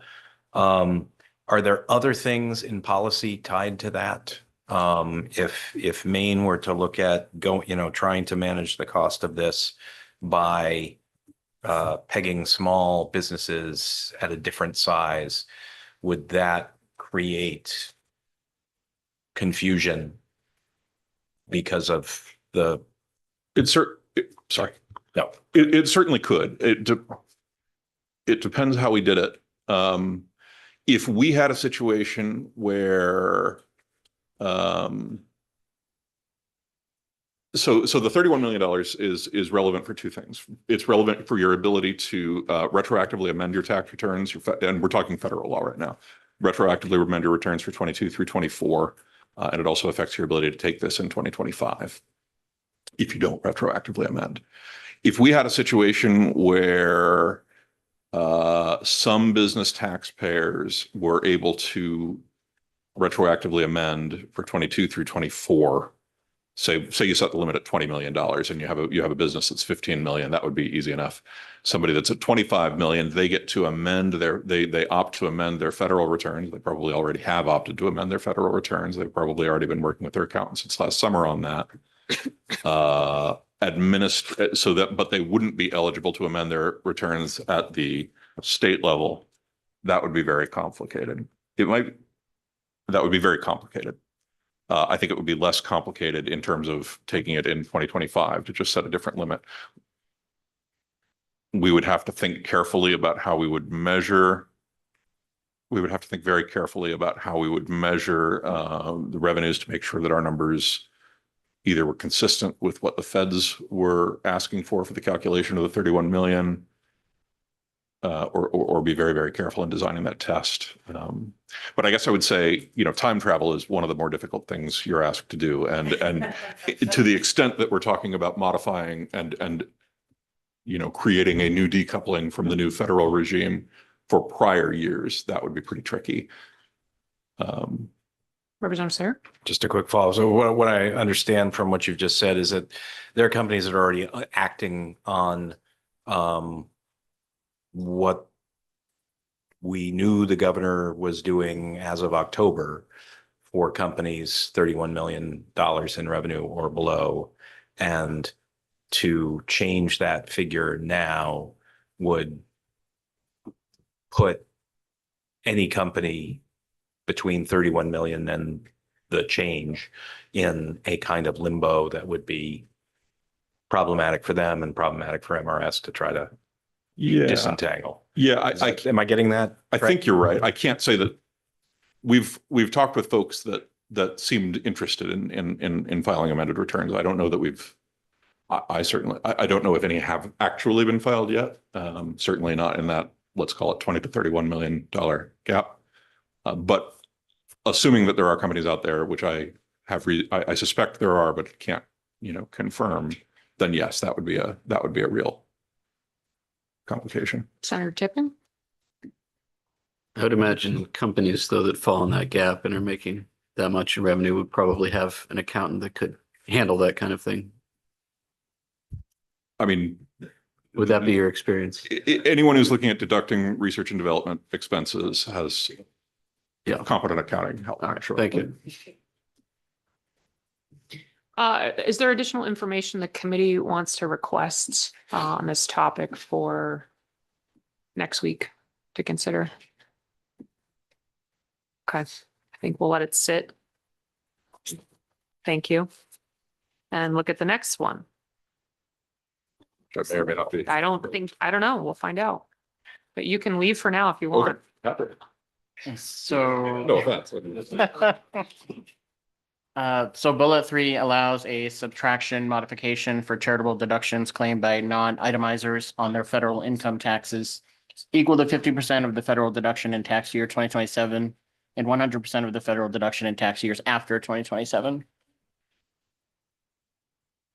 Okay, is there any information? So at this point, I think it is prudent to not get into policy conversations per se amongst ourselves, but on this particular item, is there any information that the committee members feel will be helpful to be able to make a determination on your position on this item?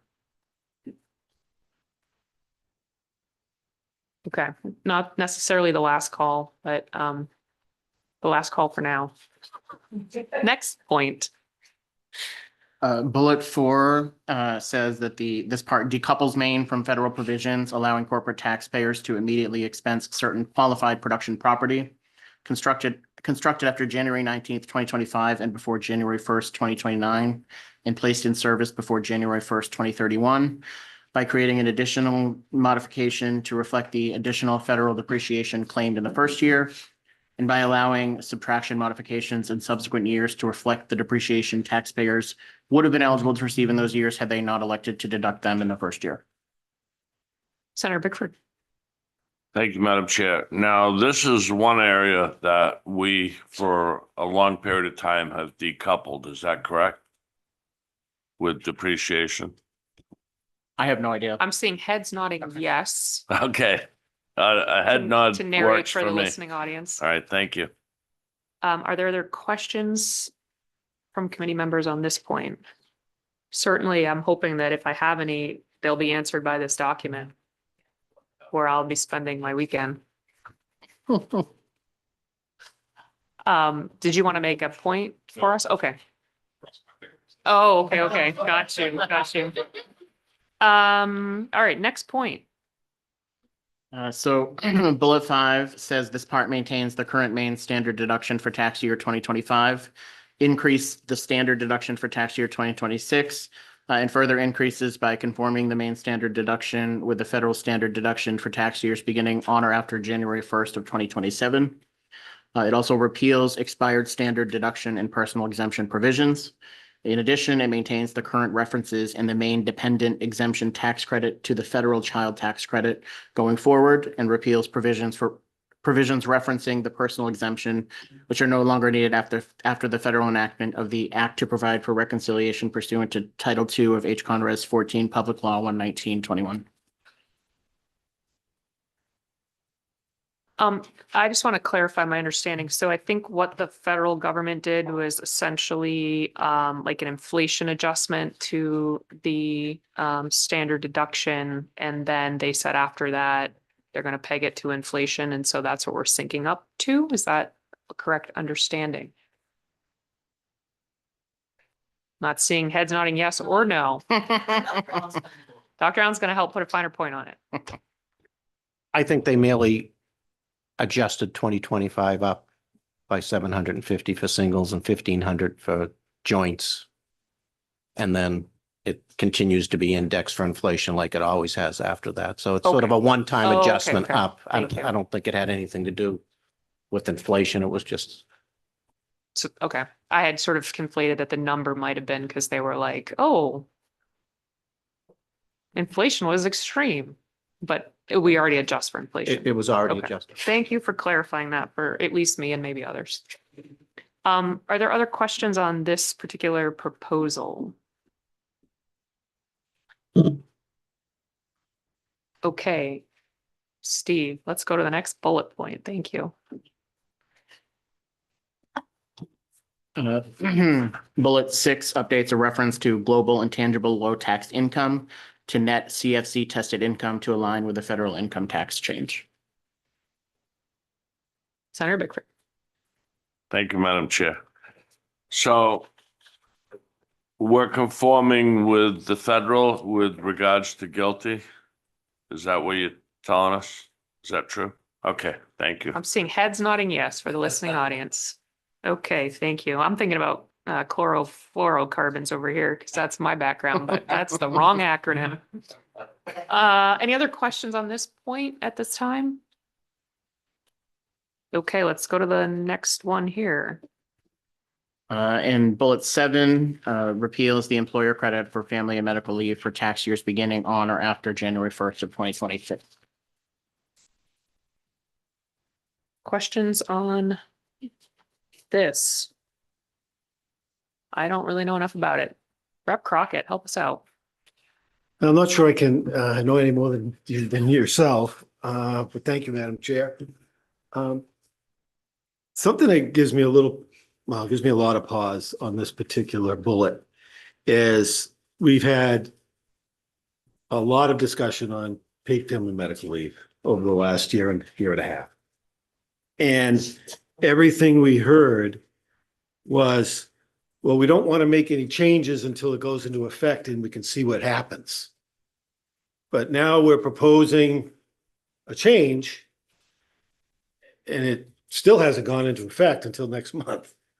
I guess I'm trying to understand why this is necessary.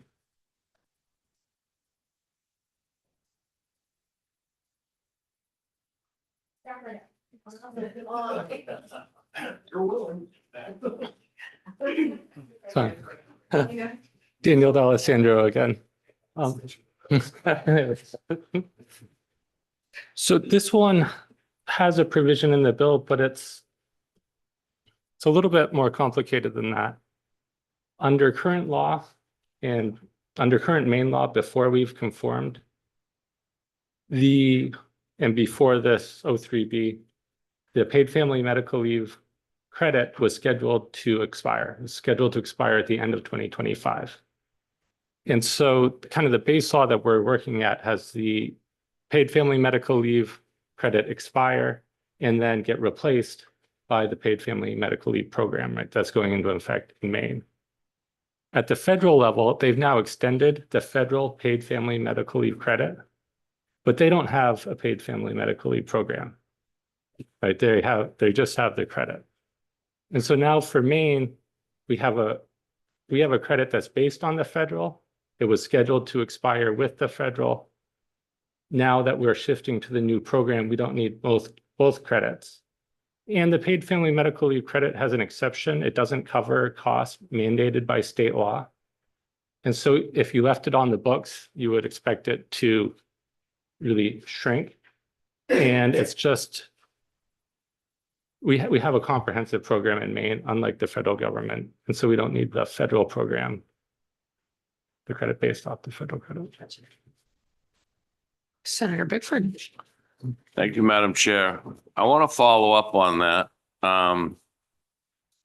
The federal program is ending. Is that what you're telling us? It was scheduled to end under the TCJA. The Okay. 03B has extended it. Okay. And we don't want to extend it because We have we have another program? What's that got to do with the businesses that currently have their own family medical leave program?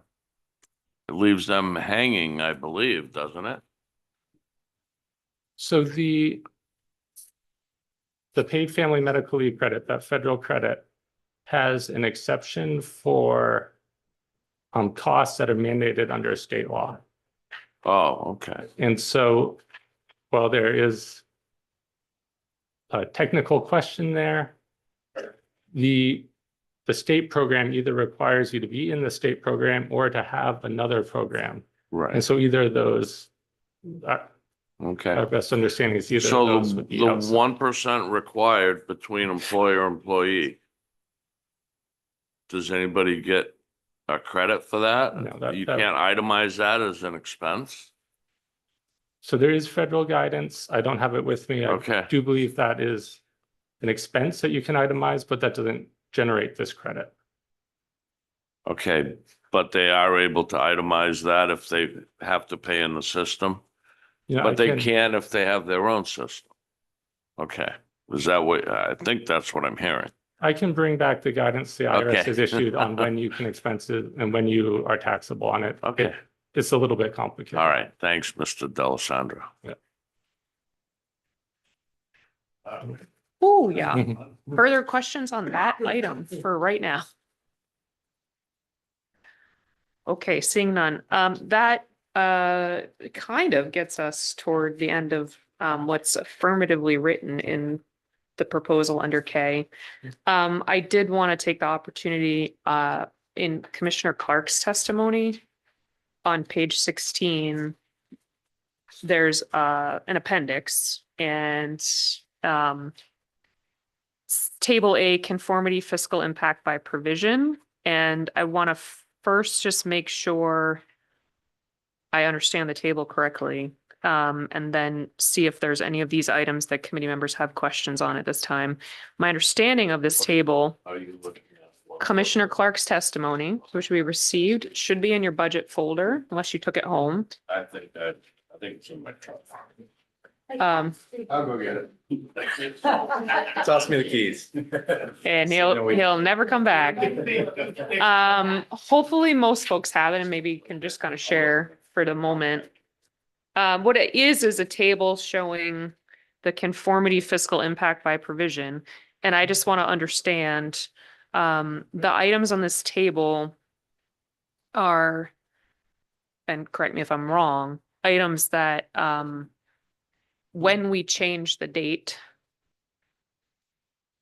to be the end of 2025, these items are part of that date change that will become things that the state of Maine conforms to under the governor's proposal. Sorry, say that again. So if we were to pass the date change and the language where we sort of separate from, we decouple from the exact way the federal government did stuff, I think this table represents some of the, hopefully all of the items that are sort of implicated in that act of conforming. Is that correct? I'm just bringing it up because, the governor has proposed, and I think for many good reasons around the benefit to taxpayers, the benefits to the filers, to the administration, that these items all be conformed to, but the legislature can disagree with her on any of those items if we didn't want to conform, right? And so I just want to make sure that I understand the table and allow tax committee members to ask questions, or at least bring your attention to the fact that there may be things that are proposed for conformity that people need more information on before we concur with the governor to conform. Dr. Allen. So the table A appendix that you're referring to in the commissioner's testimony, that is a breakout of the fiscal note for the governor's proposed conformity package. Right. So, for instance, the very first item, the standard deduction, just changing the date doesn't Yes. Bring in that change to the standard deduction. That's the governor's proposing to do that beyond just changing the date. A lot of those items do automatically come in based on the changing of the date. The report that we handed out today, there's another table like that at the back, or a series of tables at the back of that report. That report is basically just saying, all right, here are all the items we've identified that create a conformity issue by just changing the date. That's all the direct, when we talk about the direct conformity issues, just changing the date would bring in all of these items. Here's what we estimate the cost of those items would be. And then we also list out other indirect conformity items like standard deduction, tips, overtime, senior exemption, car loan interest, just so the committee has that available to you in case you disagree with the governor and want to bring some of those in or take them out. But that's the purpose of sort of the report, is to have you have that information. And before I kick it over to Rep. Sayer, so looking at this report, Table A and Table B are completely within the governor's proposal. Yes, she's proposing to conform to most of those with the exception of bonus Same depreciation. page. In Table B, item 8 and 9, the governor is proposing not to conform to those, as you just went through. And then the R&D expense deduction, item number 10, obviously the governor is proposing to conform in a different way than the OB3, but other than that, We all need of a those items. sixth column. And then Table C is those indirect conformity items that are outside of the date change. Okay. That Okay, items- so I think that I just wanted to draw committee members' attention to those items because the date change assumes a lot of things that are policy choices. And I just want to make sure that we are aware of them, and just because we're not specifically asked to vote any of them in or out, if there are things that committee members want to flag or disagree with it, we need to consider that on Tuesday. Representative Swallow. Oh, okay, sorry. Representative Sayer, my apologies. Quite all right. Thank you, Madam Chair. So he got away. Squirrely. Where did you go, Dr. Allen? To the safety of the back of the room. Yeah, no, he's hiding behind Daniel. So I'm trying to square, page 16 of the commissioner's testimony from last week and pages 24 and 25 of the new report. And as I understand what I have here is table A, page 16 from last week's testimony is the governor's proposal. And Correct. it contains both direct and indirect conformity items. Correct. Gotcha. And then what we have on pages 24 and 25 of the new document is everything that is in federal conformity, both direct and indirect. So the comparison, we're going to have to sort of cross-reference to find the comparison between what full direct conformity, full indirect conformity would have cost versus what's proposed by the governor. Correct. But what's here on this table A, page 16, is both indirect and direct. What's here on the new report is both stuff that's been proposed and stuff that's not been proposed. Got it. Okay. You don't have any questions on that? Madam Chair, may I ask a question? Yes, absolutely, Representative Friedman. Picking up just so I understand Representative Sayer's question, on page 16, the appendix A, table A, do we effectively add the total cost of the conformity package and the general fund revenue losses to understand the full cost of conformity? Is that what you mean by direct and indirect, Representative Sayer? No, what I mean, so I think the total cost of the package is indeed to pick 2027, 52,766,000. But it contains mostly items that will be captured by changing the date with the conformity bill, except the increase in the standard deduction amount is not a matter of direct conformity that would be captured by the date change. The 0.5% floor on deduction of contributions made by individuals is also an indirect item. And then the second to last line, conform to limited charitable contributions. That is also indirect. Those were the three indirect items that I see in the governor's proposal. So to essentially to vote those in, or to make them law, they would have to be captured, used by their own language. They wouldn't be adopted into law simply by changing the date of conformity. Similarly, there's some things in conformity, right, where we're conforming, but more slowly. So that would, it's phased in. So there need to be language around that. Correct. Okay. Thank you. Indirect conformity, AKA below the line items. So just to follow up, what's the difference on the last two lines of table A between total cost of conformity and loss of general fund revenue? So all of these items affect individual income tax or the corporate income tax. And revenue sharing is 5% of sales, individual income tax, and corporate income taxes.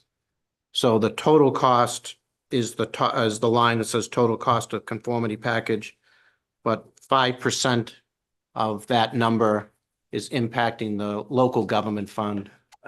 95% is affecting the general fund. which as Chris explained earlier is what the, what would the governor's budget is balancing. Right. Thank you. May I ask one more question, Madam Chair? You saved them all up. Go ahead, Gary. Excuse me, Reverend Fried. On that table A, page 16, I'm wondering if someone could explain it. We don't have to do it today, but I'd like to understand. It's a few lines up from the bottom, the permanent renewal and enhancement of opportunity zones. And there's losses of 5 million, 9 million in 27, 28, 29. This one here. He doesn't have that document, I don't think. We can do that on Tuesday if. Yeah, I think that's okay. Is that all right with you, Representative Friedman, to learn more on Tuesday? Yes, thank you. Okay, great. All right. Thank you all for digging into Can I this. say one thing? Absolutely. So page 21 of the commissioner's testimony, just another table, but page 21 is the kind of the bill that feeds into the budget from each of the language provisions that you were going through. So most of the complexity, it's all complex, I'm sorry, but most of the, so you see the two parts of K, which are the standard deduction, and the K5 and K8 are the charitable deduction. So you see M&O as a cost both for 27 and then for 28 and 29. And then all of the discussion you've just had about the pieces of conformity, both the new report you got this morning, which is the total possibilities for conformity, versus what was in the commissioner's testimony, which is the part that they're recommending. All of those pieces, other than the standard deduction and the charitable deduction, are in that second line, Part K, conformity to federal public law. That's what all the pieces are total to that the governor is proposing. And then Part N at the bottom is the pass-through entity tax, the cost, the savings in 27, and then the lost revenue in 28 and 29 that you're going to try to normalize. And then depending on the decisions you make with 20, adding, doing a look back or not. So that's kind of the final scorecard of the impact on the budget is those provisions there. So again, it's the most of it, of the difficulty is in that Part K that's not the standard deduction and the charitable deduction for non-itemizers.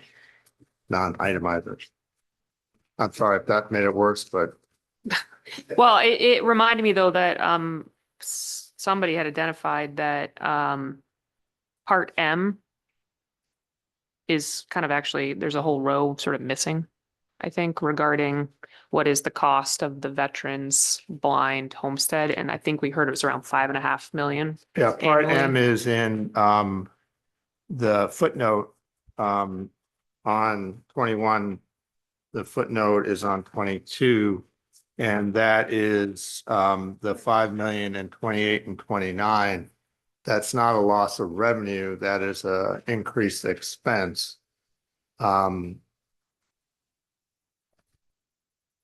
Still a fiscal impact though.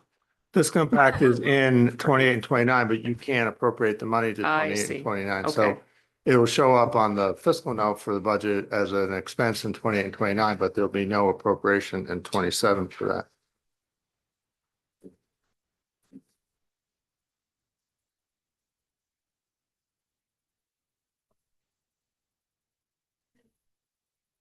Representative Quinn. Hello. So this, just with the veterans deduction that we're talking about, I was thinking about it because we'll be capturing a significant amount of people that normally weren't eligible for it, now that it's being opened up to everyone that's a veteran. And so I don't know if you know offhand, did we have some sort of a guesstimate of what that fiscal amount would be, including everyone? Because it doesn't seem to me that the amount that was showing on that really captured all of the veterans. It was like taking into account the veterans that were already there and the people that were getting the blind credit. But actually, I'm just thinking of like one of my towns, the number of people that will be able to apply for that now has dramatically increased. So the question is whether the 5.1 million and the 6 million in 28 and 29 captures everybody, or? Is capturing really the number of people.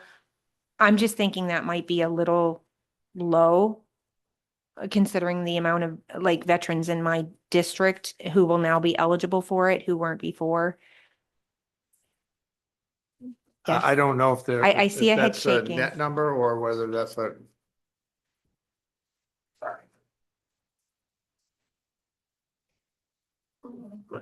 On page 11 of the commissioner's testimony, we note that we're estimating an additional 24,000 veterans will be eligible for the expanded exemption, and they're obviously included in that estimate. But Okay, thank you. so it's a 67% increase in the number of veterans that are currently getting an exemption.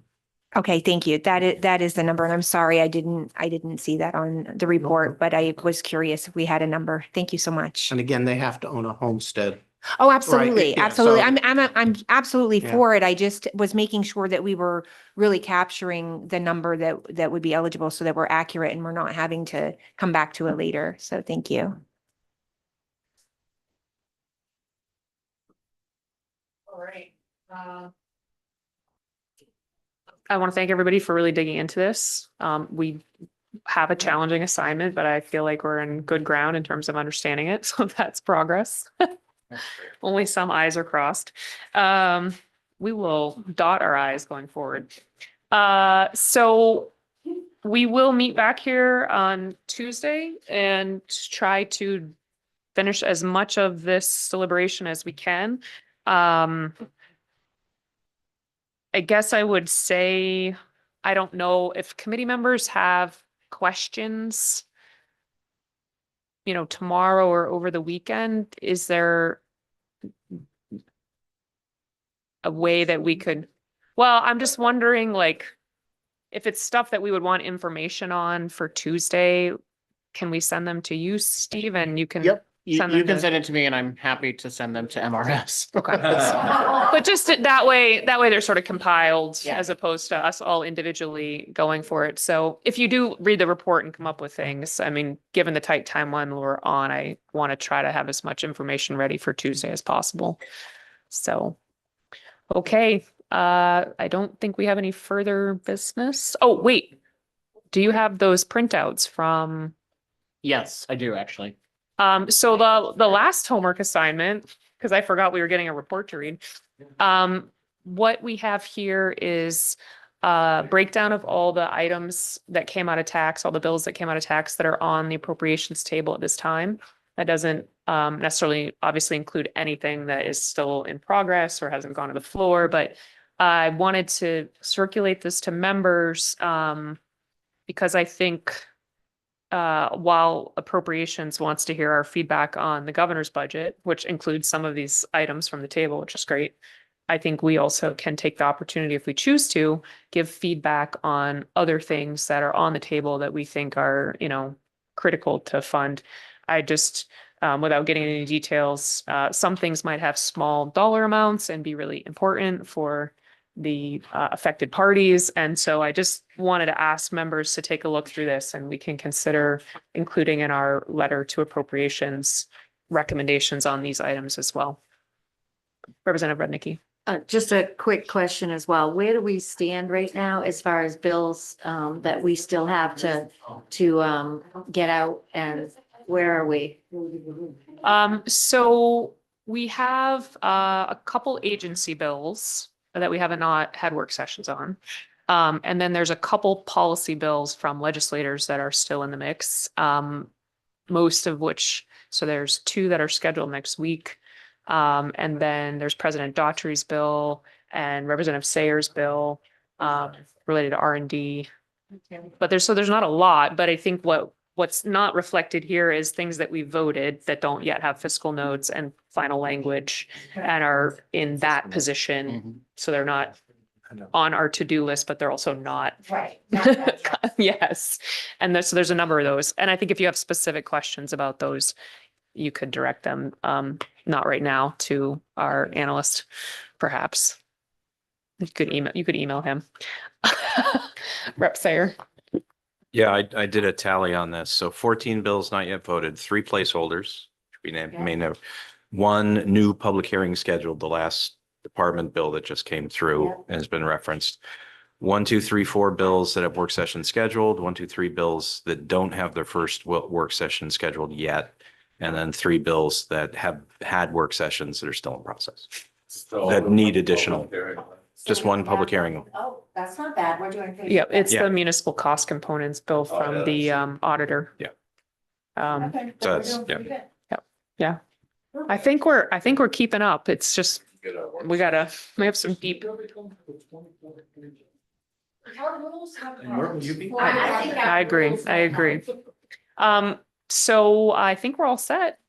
Oh, Steve. Just one more thing. So the document that Ellen and I handed out that has everything on the appropriations table, those fiscal notes were current at the time that the item was placed on the appropriations table. So if the legislature were to try to enact any of those, they would need updated fiscal notes. So use that information as you wish, but just know that it's probably not an accurate reflection of what that LD would cost. Thank you. I have one more note. On this document that you just got with the items on the table, I have confirmed that LD 145, if you want to write these down, 1294 and 1056 are all moot points based on the budget last year. So they're not actually still things that we need to consider. 145, 1294, and 1056. So you can cross those off your list of things to consider. 1294, because they were adopted into the budget. Correct. 154, 129, or 145. Oh God, here comes my number dyslexia. 145, 1294, 1056. Did you used to create maps? So your number dyslexia, really? Oh, I'm good if I focus. Okay. Yep.